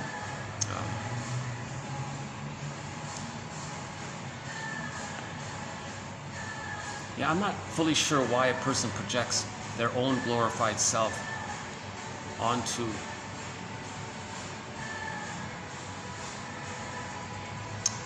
let's finish. Let's pick up on that one there. So let me just put a question mark there on that one. So this term falling in love, and we have other phrases with the falling asleep, falling apart. So this word falling represents the regressive element. So infantile love, that's a regressive one. So when we fall in love, that's a regression back to the infantile point, right? So remember that. So falling in love means you've regressed, you fell backwards in time to that infantile point, right? Falling, regressing, regress means going back, right?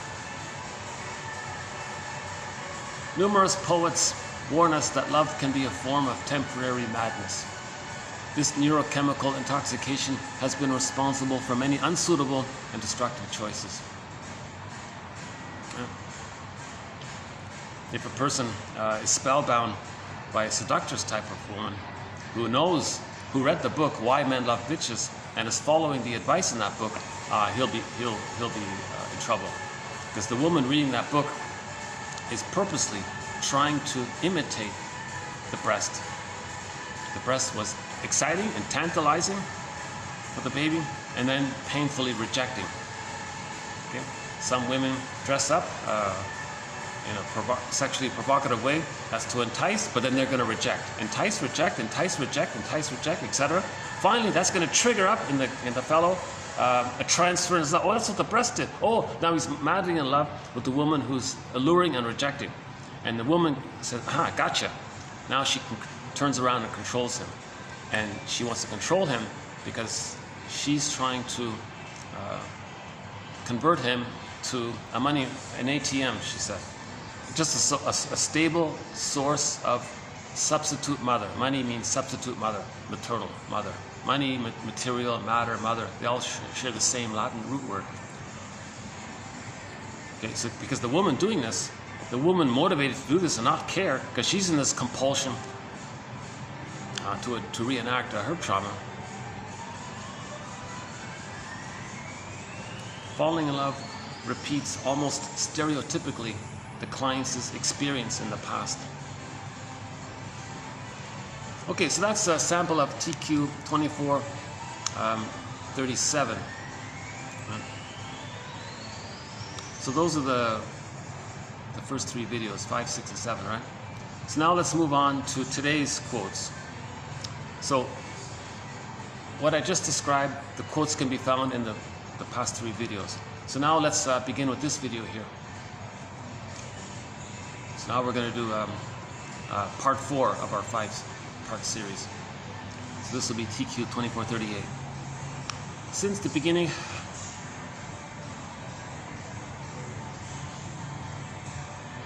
wait a minute, did I get that right? Yeah, right, I'm right, yeah, okay. So this is part 4. Since the beginning of human memory, poets and lovers have agreed that the state of falling in love is like a hypnotic state, a spell that carries the subject away. The usual suspension of time associated with falling in love. I notice if I do it this way, if I just read it while still it saves time, right? The falling in love experience has a parallel with the first love between mother and baby.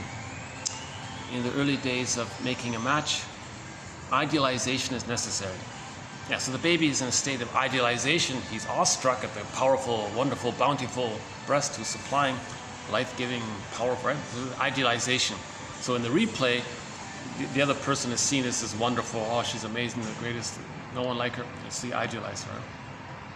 Why is falling in love such a transcendent release or crisis for some people?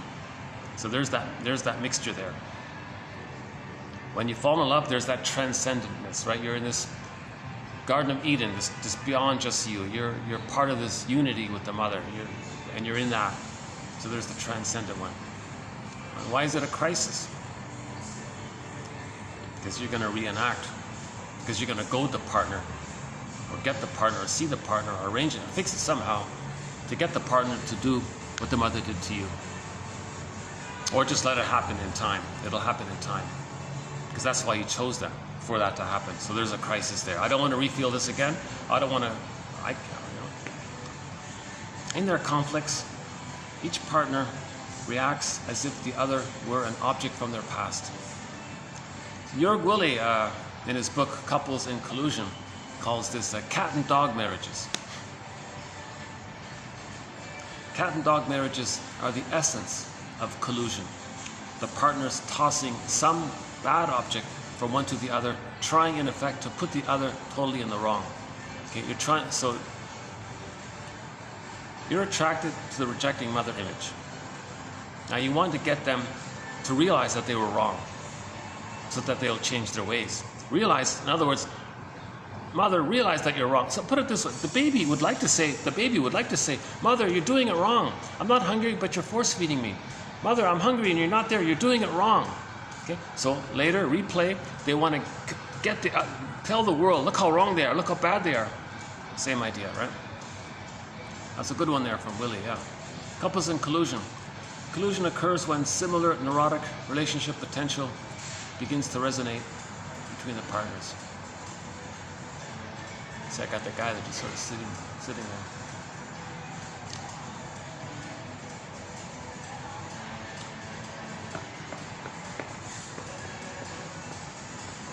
I don't know what it is. I feel like if I don't see people around me or no one's talking, I can feel like I can talk more loudly.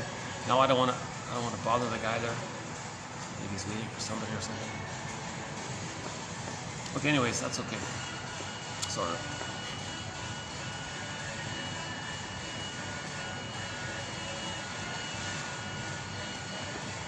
That's part of the imperfection of my delivery. I'm sometimes slowing down my delivery with my trying to process my being triggered by some little things. Right? So that's a shortcoming of my delivery here. But as I work through being triggered, doing this in public, I think I'll be able to be smoother. And I gotta admit, maybe I am a little better than I was in the beginning in terms of delivering these videos in public. I'm not sure.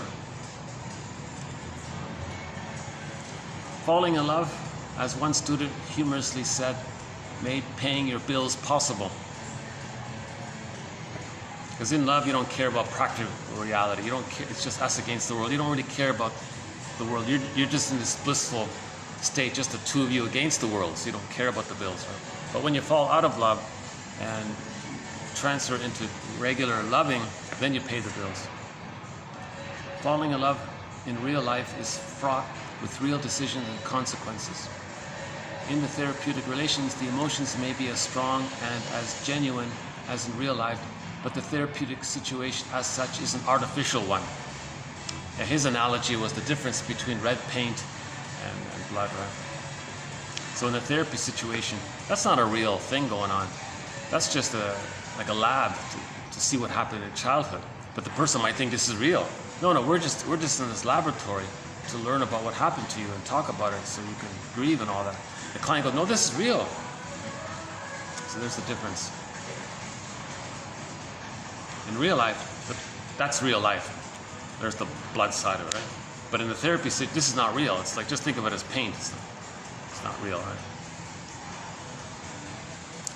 Later, when he dared to feel that he was really falling in love for the first time.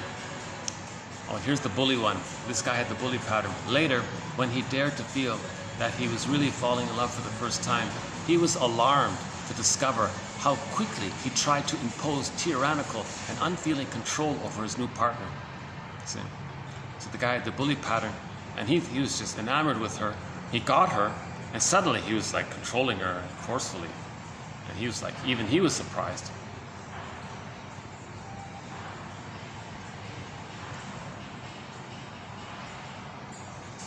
So his gesture is, look, mother in mind, you see how I'm trying to control my partner here? I'm trying to show you that I needed some stability and regularity with you see. So I'm reenacting how I didn't get it. But now I'm going to be, now I'm angry because I didn't get it and I'm trying to get it. So he's still trying to control the breast seen onto the partner. That's why he's so tyrannical. The bully pattern. No feeling about it, doesn't care, because it's part object relating. No unfeeling control. That's part object relating. The baby doesn't see the breast as a full person. He's not there yet. The breast is just this utilitarian kind of thing from the baby's point of view. It's just there serving him, giving him. So in the replay, he's just controlling the symbolic breast to give there, feel him, be there for him, listen to him, do what he says, respond to him, mirror him, never separate from him. So he wants to control so the person doesn't leave him.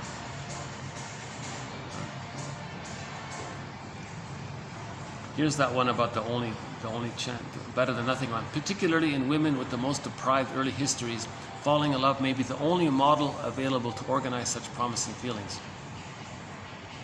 So that relates to what Berger said. Some people can only fall in love, they can't love. Oh, they can fall in love, they can have infatuation, but they can't love. The psychic structure needed to love is differentiation. Differentiation means the person received love. When they received the love, then they differentiated and had that experience of having been loved. Now they can love afterwards. If they didn't get that, that's why they can't love. It's just power, control, spite, envy, greed, jealousy. Envy actually is more like envy. Yeah, so envy is going to come from this falling in love area, whereas the loving area, there might be some jealousy. Jealousy is developmentally further along. We have one quote that says, "You don't have the self-esteem to be jealous. You don't have the self-esteem to." So the person only has envy. Envy is that more raw one, the more aggressive one. Envy means hatred of the good. Jealousy just means I'm kind of sad that I'm losing something that I thought was good, and you're sad about it. But envy is more like there's more hatred involved. Envy is way more intense than jealousy. Falling in love, a physiological collusion, when a kind of symbiotic relationship is temporarily formed. In the symbiosis, the mother, the baby and the mother are one. If the mother's nervous, the baby's going to feel nervous because there's so much blurring there. Body-mind connection, their minds are one. It's going to affect their bodies as well. So there's a physiological collusion. One must, however, be willing to take all the risks associated with falling in love. The discovery of the limits, the realization of imperfections, the pain of disappointments, the possibility of tragic outcomes, and the aching disillusion of illusions. The aching disillusion of illusions. You're going to realize how lonely you are. When you dissolve the illusion, you're back to the realization that when you were a baby, based on what we're talking about, the baby was lonely. The baby realized how lonely they were. They didn't get this, they didn't get that. And they had the dream one day they're going to get it. That dream is lost, the illusion is gone. They're back to that source point. Oh my God, am I ever going to get what I need? Am I ever going to feel myself? Am I ever going to get my golden ball back? Am I ever going to be able to love? And am I ever going to have a playmate, a friend, creative, and laugh together and play together in a healthy way, in a sharing way? Not in some sadistic against others way, or some distraction or pain-killing way, not that. Am I ever going to have someone who mirrors me and sees me? That's why that book by Harville Hendricks is so popular. There's an exercise in there where they guide people to mirror each other, where they repeat back what the other one said. I see, so this happened and you felt this. And the partner says, so the one partner says, yeah, this happened and I felt this. Okay, I heard you say that when that happened, you felt that. Huge relief. Never in his life did anyone tell him what he heard, tell him back what he heard. So that's a very popular book, right? And the sequel was called Keeping the Love You Find, right? In the sitcom called, what's it called? Oh boy. There's a sitcom called Imagine That. They only aired the first 2 episodes of it. But it was a couples therapy comedy. And they were using this brochure. And one rule was, don't begin a sentence with you always. Instead, just describe what happened and how you felt. Then the other person mirrors it back. So I think that comedy should come back. Uh-oh. Hang on, computer. Don't die on me. Hold on a sec. Let me get back these quotes here.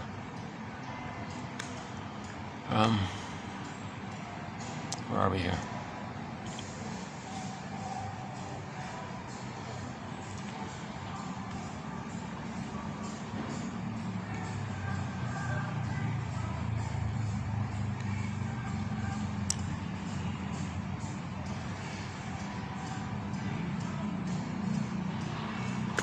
Hang on. What happened here? Uh-oh.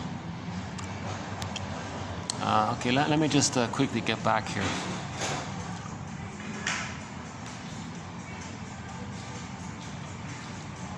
Let's do this one here by Brody. The unconscious experience of the transference may be something like, quote, "You may be nothing like my emotionally abusive parent, but I need to keep seeing you that way because I have unfinished business with her." People seem compelled to repeat past unhappy relationships.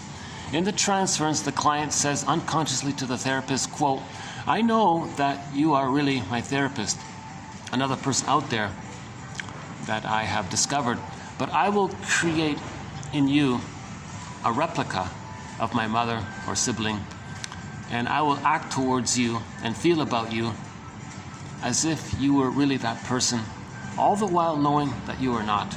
The repetition compulsion underlying transference represents an attempt to keep repeating a past trauma until a different outcome is achieved. That is, yeah, okay, we did that one. Okay, falling in love repeats infantile models. A re-experiencing of early relational stories from childhood. Okay, the journey between the two. Where are we here? Okay, yesterday we talked about the addictive element of it. Addicted to love thing. Because it's so intoxicating, right? The symbiosis, yeah, see that? It's intoxicating because when you get back to symbiosis, there's a flood of oxytocin. And if it's very intense because it's very primal like that, it's too much, and plus you're adding stress to it. And I don't know about the neurochemistry, but maybe a person can theoretically become a love junkie, I guess, something like that.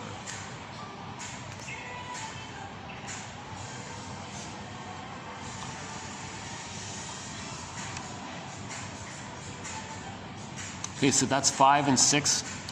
Okay, so did we do 7 here? Yeah, so we did the 7 one, right? Okay, so we did 5, 6, that's 7. Okay, so 8. So this is 8, right? Okay, so we're back. Okay, so we're back here. Okay. Couples inclusion. Yeah, here we go. Physiological conclusion. Okay, so let's pick up here where we left off. Okay, falling in love contains fusional fantasies, but the dividing line between normality and pathology always lies with the degree of indispensability involved. The phenomena of love at first sight suggests that falling in love is based to some extent in the lover's fantasy about who this unknown individual is. All of us need to project our ego ideal onto the beloved during the falling in love period, and then after the honeymoon, we are forced to confront the limitations and idiosyncrasies of our partners. So that's part of the journey. Everybody has a memory or concept of themselves that they were once little gods, even if it was just in the womb. So they were perfect. The bliss was there. Mother was happy, they were happy. They were who they're who they're meant to be. That got seen into the partner, and you're excited about that because now you're finding the good time that you had. You're finding the old good you, right? Through them. That's the falling in love. So you might fall in love, really you're just recreating the fusion. You're using the partner to help the person create evoke the fantasy of them being one at the breast bliss period.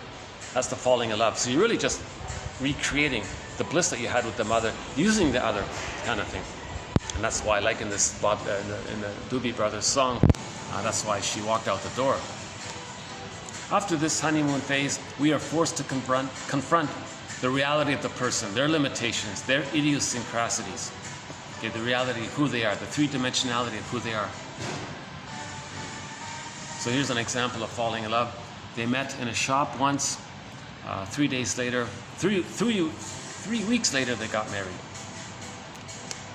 Because they were both enchanted and bedazzled. Bedazzled means transference love is blind. When people say love is blind, they mean transference love is blind. Loving, right? So loving it, you can see. Transference love, you don't see. You're in love with make-believe. That's the bedazzlement, the enchantment. Some of the intensity of the experience of falling in love derives from the joyful, albeit diluted, recognition of ourselves in another, a narcissistic and hence imaginary component, especially when the beloved closely resembles oneself. Interesting, right? That's why people only want to marry someone that looks like them.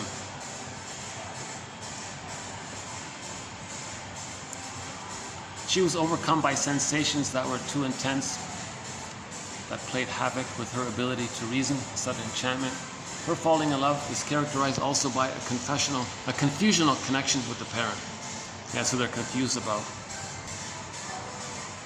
them being reminded of the parent in the partner somehow. Either one person feels a need to fit in too much with the expectation of the other in order not to lose them, or there may be a falling out of love by either or both. Yeah, so when they fall in love, one is saying, I love you, you're perfect, now change. Now the other person might actually try to change to accommodate, to keep the connection. They might try to do it. Otherwise they might not. The chances are, it's never enough. Many women say that no matter what I do, nothing I do is ever good enough for you. They'll say things like that. And they did a lot. They sacrificed a lot in their efforts. They're still not making it. They're still not happy. They're not happy because they're not at the breast in the nursery. That's why they're not happy. They're in the present. Experience suggests that secure individuals do not settle down with very troubled partners. Yeah, why would they? The troubled partner marrying a healthy person. The healthy person is not seen for who they are. They want to engage in a loving relationship, but the troubled partner can't do it. Equally, a very insecure person is often drawn to another traumatized person rather than to someone who is comfortable with themselves. Yeah, so a dysfunctional person can only feel excitement if the partner is also dysfunctional. Dysfunctional like the dysfunctional parent. If they see a healthy person, they're bored, because the healthy person doesn't trigger the old lost symbiosis and the developmental place, the unfinished business. The healthy person doesn't trigger up the place of the unfinished business, meaning where they need to be healed. It doesn't trigger that. But a dysfunctional person who reminds you of your parent, that brings up that lost great hope of getting your needs met and finding yourself in the process, getting the love you finally needed and wanted. Falling in love sometimes brings out more fantasy about the special person than reality. At other times, falling in love just brings out more reality about one's own loneliness. Yeah, I like that quote. After the infatuation is over, you're going to realize, I think, that the truth is that there's real loneliness in our unconscious. And our lifestyle might be a defense against it. One client said, quote, I wonder if my falling in love has prevented me from seeing certain things about you.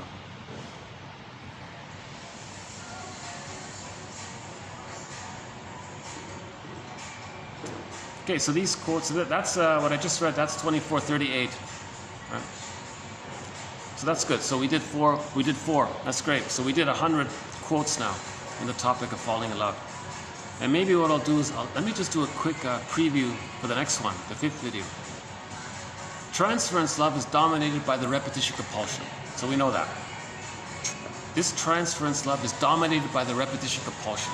The repetition compulsion is the pain of the trauma and the compulsion to transfer the past and the present. So it's all linked there. So trauma, transference, and repetition compulsion. They're all one.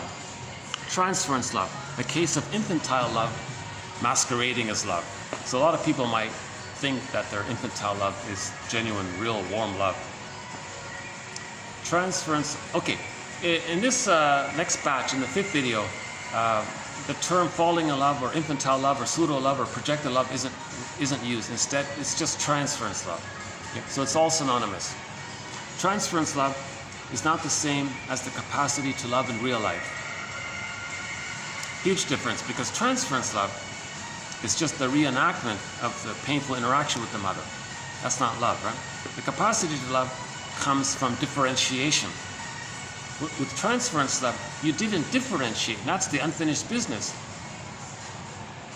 So you're transferring the traumatic state into the present with the hope that you can then differentiate and then love after that. Transference love connects the present to the past. How's my battery? Oh boy. Let's see if I can hold on, battery, hold on a little longer, will you, battery? I'm using an ancient laptop. My battery can barely last roughly 2.5 hours. Transference love connects the past to the present.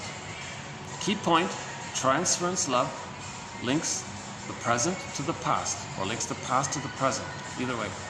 The therapist's ability to make constructive use of transference love without gratifying it through the containment of language. The transference is a communication. The therapist uses language to contain it, so we can, to help finish the unfinished business, we need the language, because we're working towards mourning, so we need the language to mourn it. Transference love, or transference hate. We always talk about transference love. We forgot about, it sort of implies whatever emotions are going to come up. But sometimes they use the term transference hate. Sometimes they talk about a positive transference as transference love. And they talk about a negative transference as transference hate. Two sides of the neurosis induced by the therapy situation. If an analyst responds to a client's transference love by falling in love with her, that's counter-transference. So if the therapist is triggered and transfers his issue back to the therapist, to the client, in response to their transference, that's called counter-transference. Therapy stops. If that happens, therapy's over. It doesn't work. The therapist has to be neutral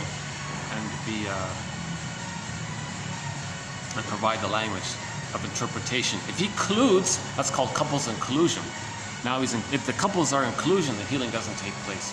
It may be romantic for a while, but there'll be a lot of fighting about it. A huge factor in the agony of clients who have fallen into intense transference love is due to the shame and humiliation it causes them. There's the pain and the hate.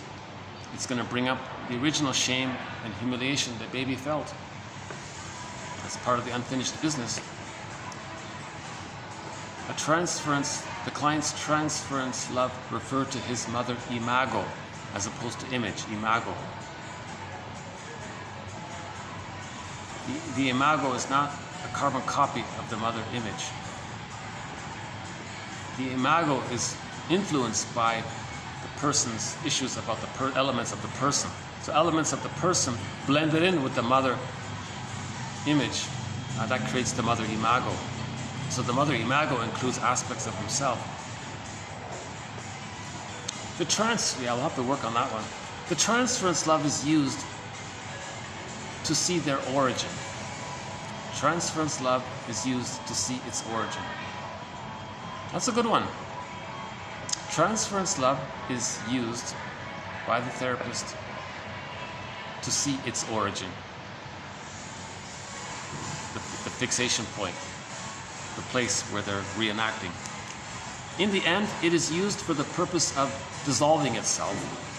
It is itself traced to its origin and shown, like every other symptom, to be based upon fantasy, unconscious fantasy. Falling in love with make-believe, falling in love with your fantasy. So transference love is a fantasy. Just ignore the fantasy and look at the red flags for a while. In transference love, all of the red flags are ignored.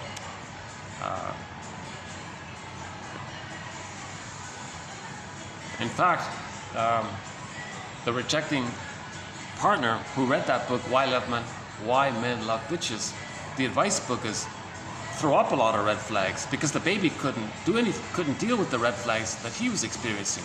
The baby can't say, oh, mother's gaslighting me, mother's shaming me, red flag, I gotta find another mother. He can't do it, he's stuck there.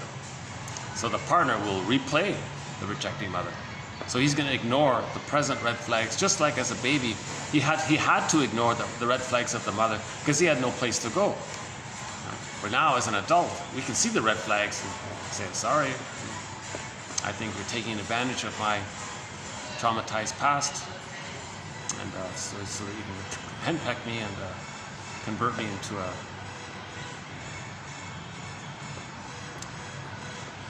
like a servant husband or something.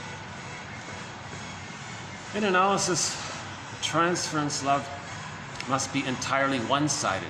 That's the one-person psychology. Transference love is a one-person psychology. It's just you and the image of the breast. It's a one-person psychology. In abiding love, there's two people. It's a two-person psychology. Okay, in analysis, transference love must be entirely one-sided. And as soon as the previously repressed emotions take the form of wishes or even compulsions, privation must once more be experienced.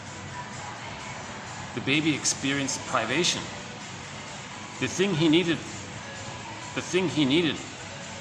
for survival, emotional survival, he didn't get it. That's privation. There was a dearth of love,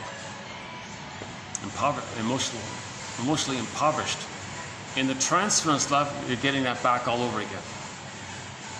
The partner you're entranced with is doing nothing for you. It's not giving you anything, really. Just a crumb to keep the fantasy going. Oh, I'll take the crumb, just give me the crumb. Please just give me the crumb, because he wants to keep the fantasy going. Transference love. The object of transference is an object of anxiety. Of course, the other person is going to bring up lots of anxiety. Let me leave you to think of it this way. Transference love is like a dream. Not exactly, but it's analogous to. It has the qualities of a dream, put it that way. Transference love. When the therapist lends reality to these fantasies by his overt behavior, he fosters a serious confusion between reality and fantasy. Yeah, so that's a corrupt therapist. If he responds as if her fantasy means that the two of them are in a real relationship, and he responds that way. There's the badness. What's real? What's not real? The therapist has to be neutral and provide calm, warm interpretations. You're doing this to communicate what happened to you. You had this need, and something happened, and you're reenacting it here to be aware of it. He's got to keep on doing it again and again. He's got to interpret again and again and again. He wants to link the person's pattern to when it began and to see it in the here and now. It's called an interpretation. An example of an interpretation can be found in a comedy film, I Love Huckabees. I'm not really recommending the movie per se, but I would say watch that movie for that specific scene with Albert, where the three existential detectives gave an interpretation to Albert. So this problem you're having in life, you learned it here in the childhood home, and they went to the childhood home. And that's why in the present you're doing these things. He's got to see it again and again. The exasperation, an exasperation of the transference neurosis or transference love, which has taken full command of the therapeutic situation and in fact has become so intense that it is now impervious to ordinary interpretations. Okay, so if there's a full-blown transference neurosis, or full-blown transference acting out, they're going to ignore the interpretations. They're not going to listen to reality. They're just too invested emotionally in the fantasy that finally Mr. Right has appeared or Mrs. Right has appeared, and they're going to. You know, when the lighting changes, the thing beeps on me here. How's that? Is it okay?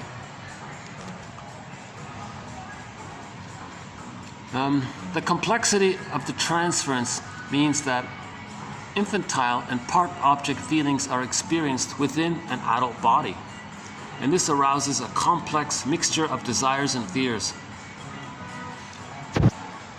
Interesting way of putting it. I have one idea. When a person is triggered and they're getting feelings, notice if it's the memory of the mother's impingement or engulfment, or if it's mother's abandonment. And what's left and what you're feeling, just say, this is me from long ago. This was what I was supposed to feel as a child. This is what I wanted to feel or needed to feel as a child, but it got squelched. Now it's coming up. Now you're self-reparenting. Now you're going to accept your feelings, welcome it. There's you from the past. You trying to get back your embodiment. But there's the inner critic. Did you save the mother? No.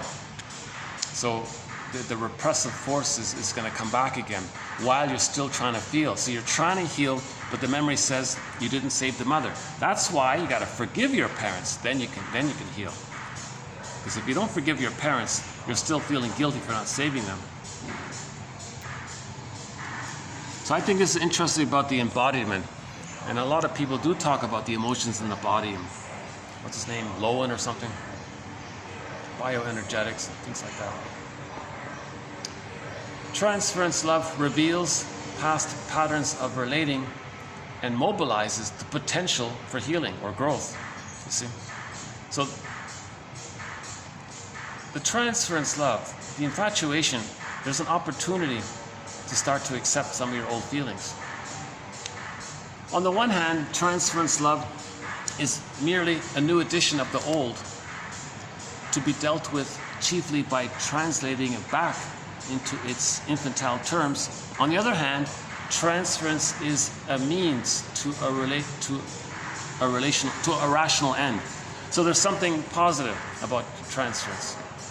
We're learning, it's a communication, it's bringing up old feelings. So there's a rational side to this infatuation. We're trying to heal. The client's transference love revives the distortions in their development and the deficiencies in their childhood environment responsible for distorting their ego or self. Yeah, so you're returning to the scene of the crime with the mother. In transference love, you're returning to the scene of the crime with the mother. The child's ego got damaged. There were deficiencies in the childhood environment. Okay. Mother's misattunement, mother's malattunement, mother's unavailability. The baby's first environment is the breast. There were deficiencies there. Maybe the breast was never even used. Maybe the bottle, that's a deficiency.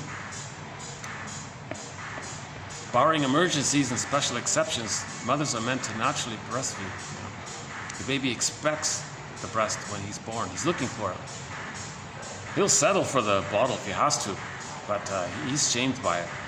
And he'll hallucinate that everything's okay, when really he's in pain.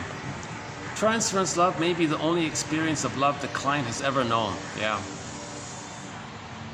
That's a painful sentence, right? Transference love may be the only experience of love the client has ever known.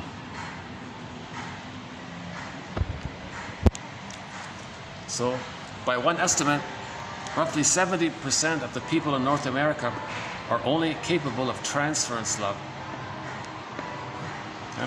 50% divorce rate. Of the remaining half that are still married, half are in a painful, sort of compromised settlement or something. And maybe the remaining quarter are doing all right. Something like that. Oops, how's it going? Why does this lighting keep shifting on me?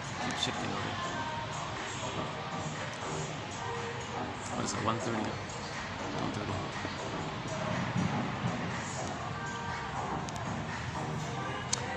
Transference love displays its dependency on the infantile pattern.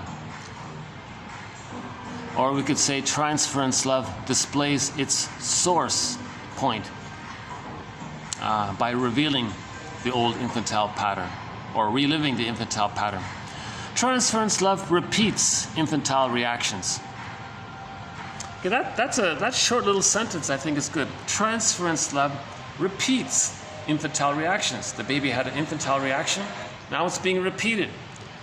The baby had a feeling that wanted to come up, it got squelched. In the transference love, it's a replay.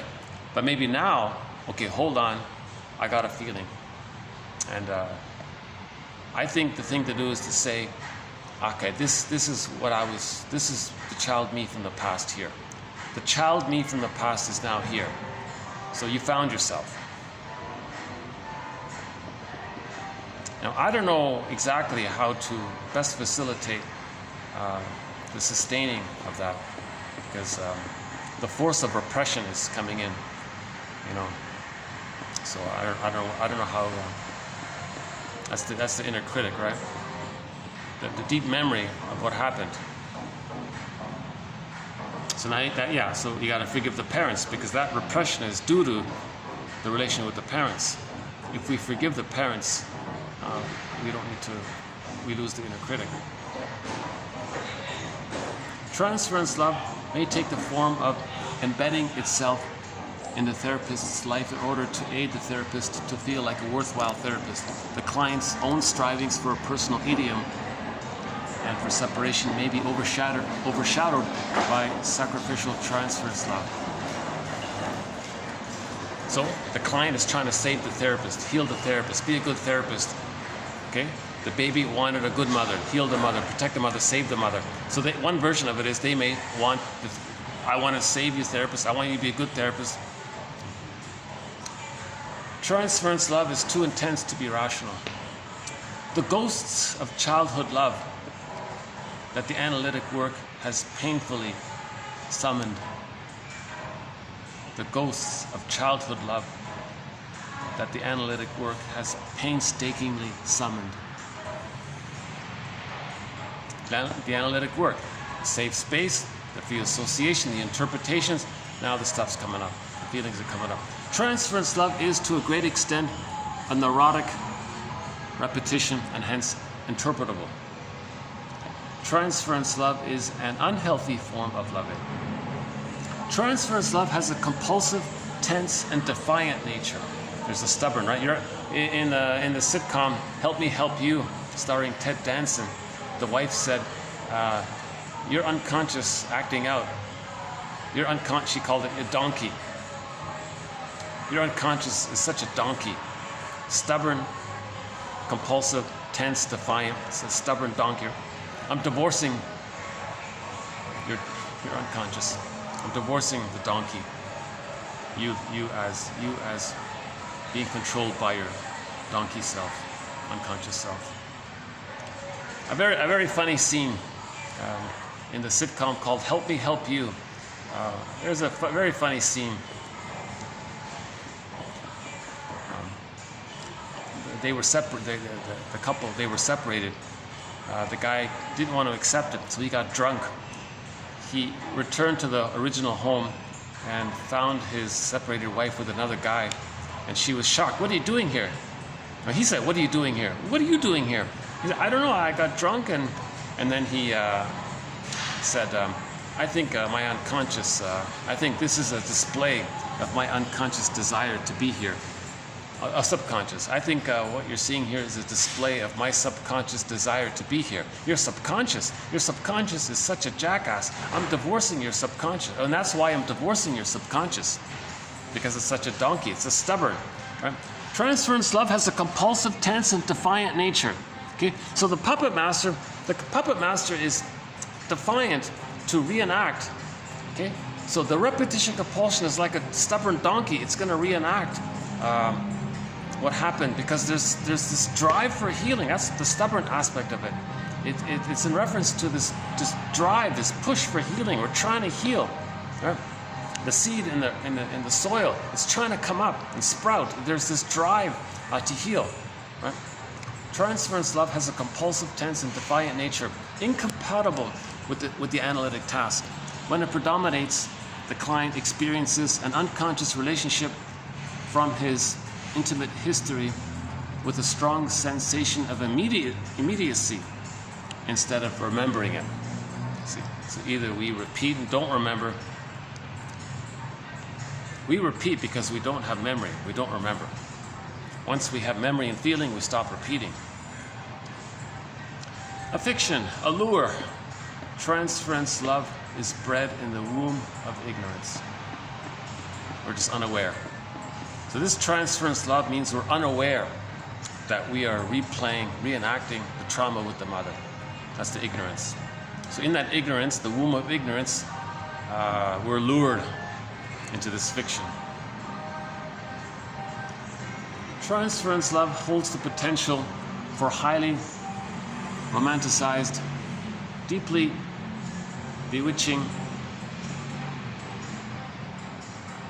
all-consuming, and utterly impossible love. A love fantasized to be healing and compensatory on the one hand, but a love that must also be relinquished and transformed in order for the client to move on to more realizable forms of romantic engagement. Okay, a good sentence here. Again, transference love holds the potential for highly romanticized, spellbound, highly romanticized, deeply bewitching. Wow, right? You're bewitched, or you're spellbound. Love trance. All-consuming. Okay, that's the transference neurosis, but utterly impossible. Okay. A love fantasized to be healing and compensatory on the one hand, but a love that must also be relinquished and transformed in order for the client to move on to more realizable forms of love engagement. That's a good one there. Love as transference is not the client's incidental error, but as real as any other form, as any other love. Yeah, this is the transference neurosis, when they insist it's real. So back to that comedy, Help Me Help You. There was a woman in there with the therapist, and she was convinced that she was in love with the therapist. She said, no, this is real. This is real. And he threw her out. No, you're making a mistake. You're losing a true, real love. And he sent her, no, you got to go see the therapist that Ted Danson played. One of the problems in trying to deal with transference love is that we can be slow to recognize how little of this has to do with us. What's this got to do with me? So the girl in the song, What a Fool Believes. What's this? What's all this fantasy that you have? What's it got to do with me? That has everything to do with her, really. But reality sets in. She's not the breast from the past, from the nursery. For the client, transference love is more real, as it is a particularly intense and unprocessed form of love. See, there's the unfinished business. Something got unprocessed. Something, the cycle didn't complete. They didn't, get closure. They're stuck in the pain, like the woolly mammoth in that block of ice, or like the woman with the thorn in the animated film Kirikou and the Sorceress. So we talked about that a few times already. The little Kirikou in that animated French family film called Kirikou and the Sorceress. He was able to lift the thorn from the woman's back and resume development. So he lifted the anchor on the arrested development, the fixation, the stunted place of development. He lifted that point. That's the morning. Then that woman in the film said, wow, I feel free. Oh my God, finally, at last, I feel free. So she found emotional freedom. So therapy is about resuming development, finding the place where it got stuck and resuming development, sometimes called simply growing up. Therapy is about helping a person to grow up emotionally. Transference love reveals the role of past unaddressed trauma by the mother. Or let's put it this way, transference love reveals the greatest hurt of all. Mother failed me. Transference reveals the greatest hurt of all. Mother failed me. Transference love reveals that. All this romantic falling in love stuff, that reveals the fact that the mother failed them. Interesting theory. Again, this is all theory. Everything in 1001 Windmills of the Mind is just theory. It's up for each person to work with the ideas, to free associate from them. Lastly, transference love reanimates, revives earlier images, and lays bare wounds of earlier deprivation. That's why this is the concluding statement for this video. Transference love reanimates earlier images of yourself, of your mother, and lays bare, exposed, the wounds of earlier deprivation. TQ 2439. All right, great. So that's the fourth. So we just finished the fourth of 5 videos in this string. So we have roughly, so that's roughly what, 110 quotes, plus we'll do another 30. So we're gonna have almost 150 quotes over 5 videos. So I'm a little excited. I feel like I've presented the best quotes on the topic of falling in love out there. In terms of the jargon, in terms of the psychoanalytic literature. I'm sure there are much better quotes from the world of poetry and the world of literature and the world of metaphorical expressions and the world of art and music. And I'm sure there's much more colorful material. But here we have the jargon, which is helpful. So that's okay, so that's it. So we did it. That's TQ 2439. That's the preview for the next one. Oh no, I'm sorry. What I just did is that was number 5 to be done tomorrow. So I'm going to redo what I just said tomorrow so that I can have, when you click the see more link, so you can have these quotes. So this last part here, the last 20 plus quotes, will be in the next video marked TQ 2439. Yeah, okay. You see, in every video I have a limit. There's a limited space of how many quotes I can put in. Roughly 20 sort of one-liners. So, yeah. So today's video is 38, right? That's the 4th one. So what you just heard in the past 15 minutes was a preview for 39. Yeah. And I gotta tell you the truth, there are another 30-40 quotes that I found, but they're in the collection 1001 Windmills of the Mind, but they're not at this point, they haven't been given any kind of TQ designation because these quotes I think are more in the honorable mention category. They're good, but the TQ quotes I think represent the best of the best.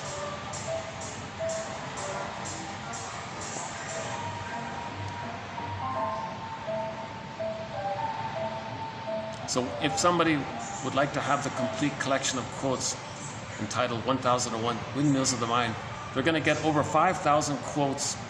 Roughly half of them are sort of the best of the best of the collection. The other half are sort of honorable mention. So there are more quotes in the area of falling in love, but they're in the honorable mention pile, not presented here. So I would get 1001 Windmills of the Mind to get the best of the best and to get the honorable mention quotes, because some of them may be very helpful as well. In a future video, we'll talk about, we'll update our thread on narcissism, because there is some reference to transference love and narcissism.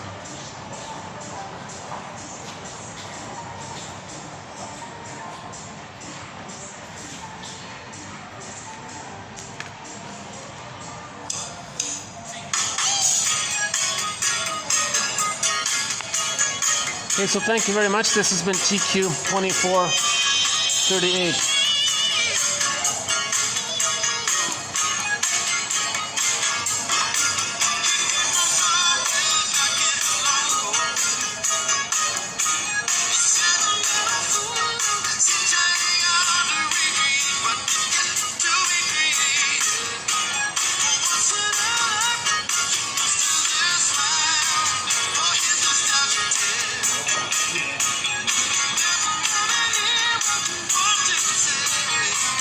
Oh,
Okay, so thanks very much. I'll see you in the next video. I think the next one will also be very interesting. So I'll see you there. Thanks again. Bye for now.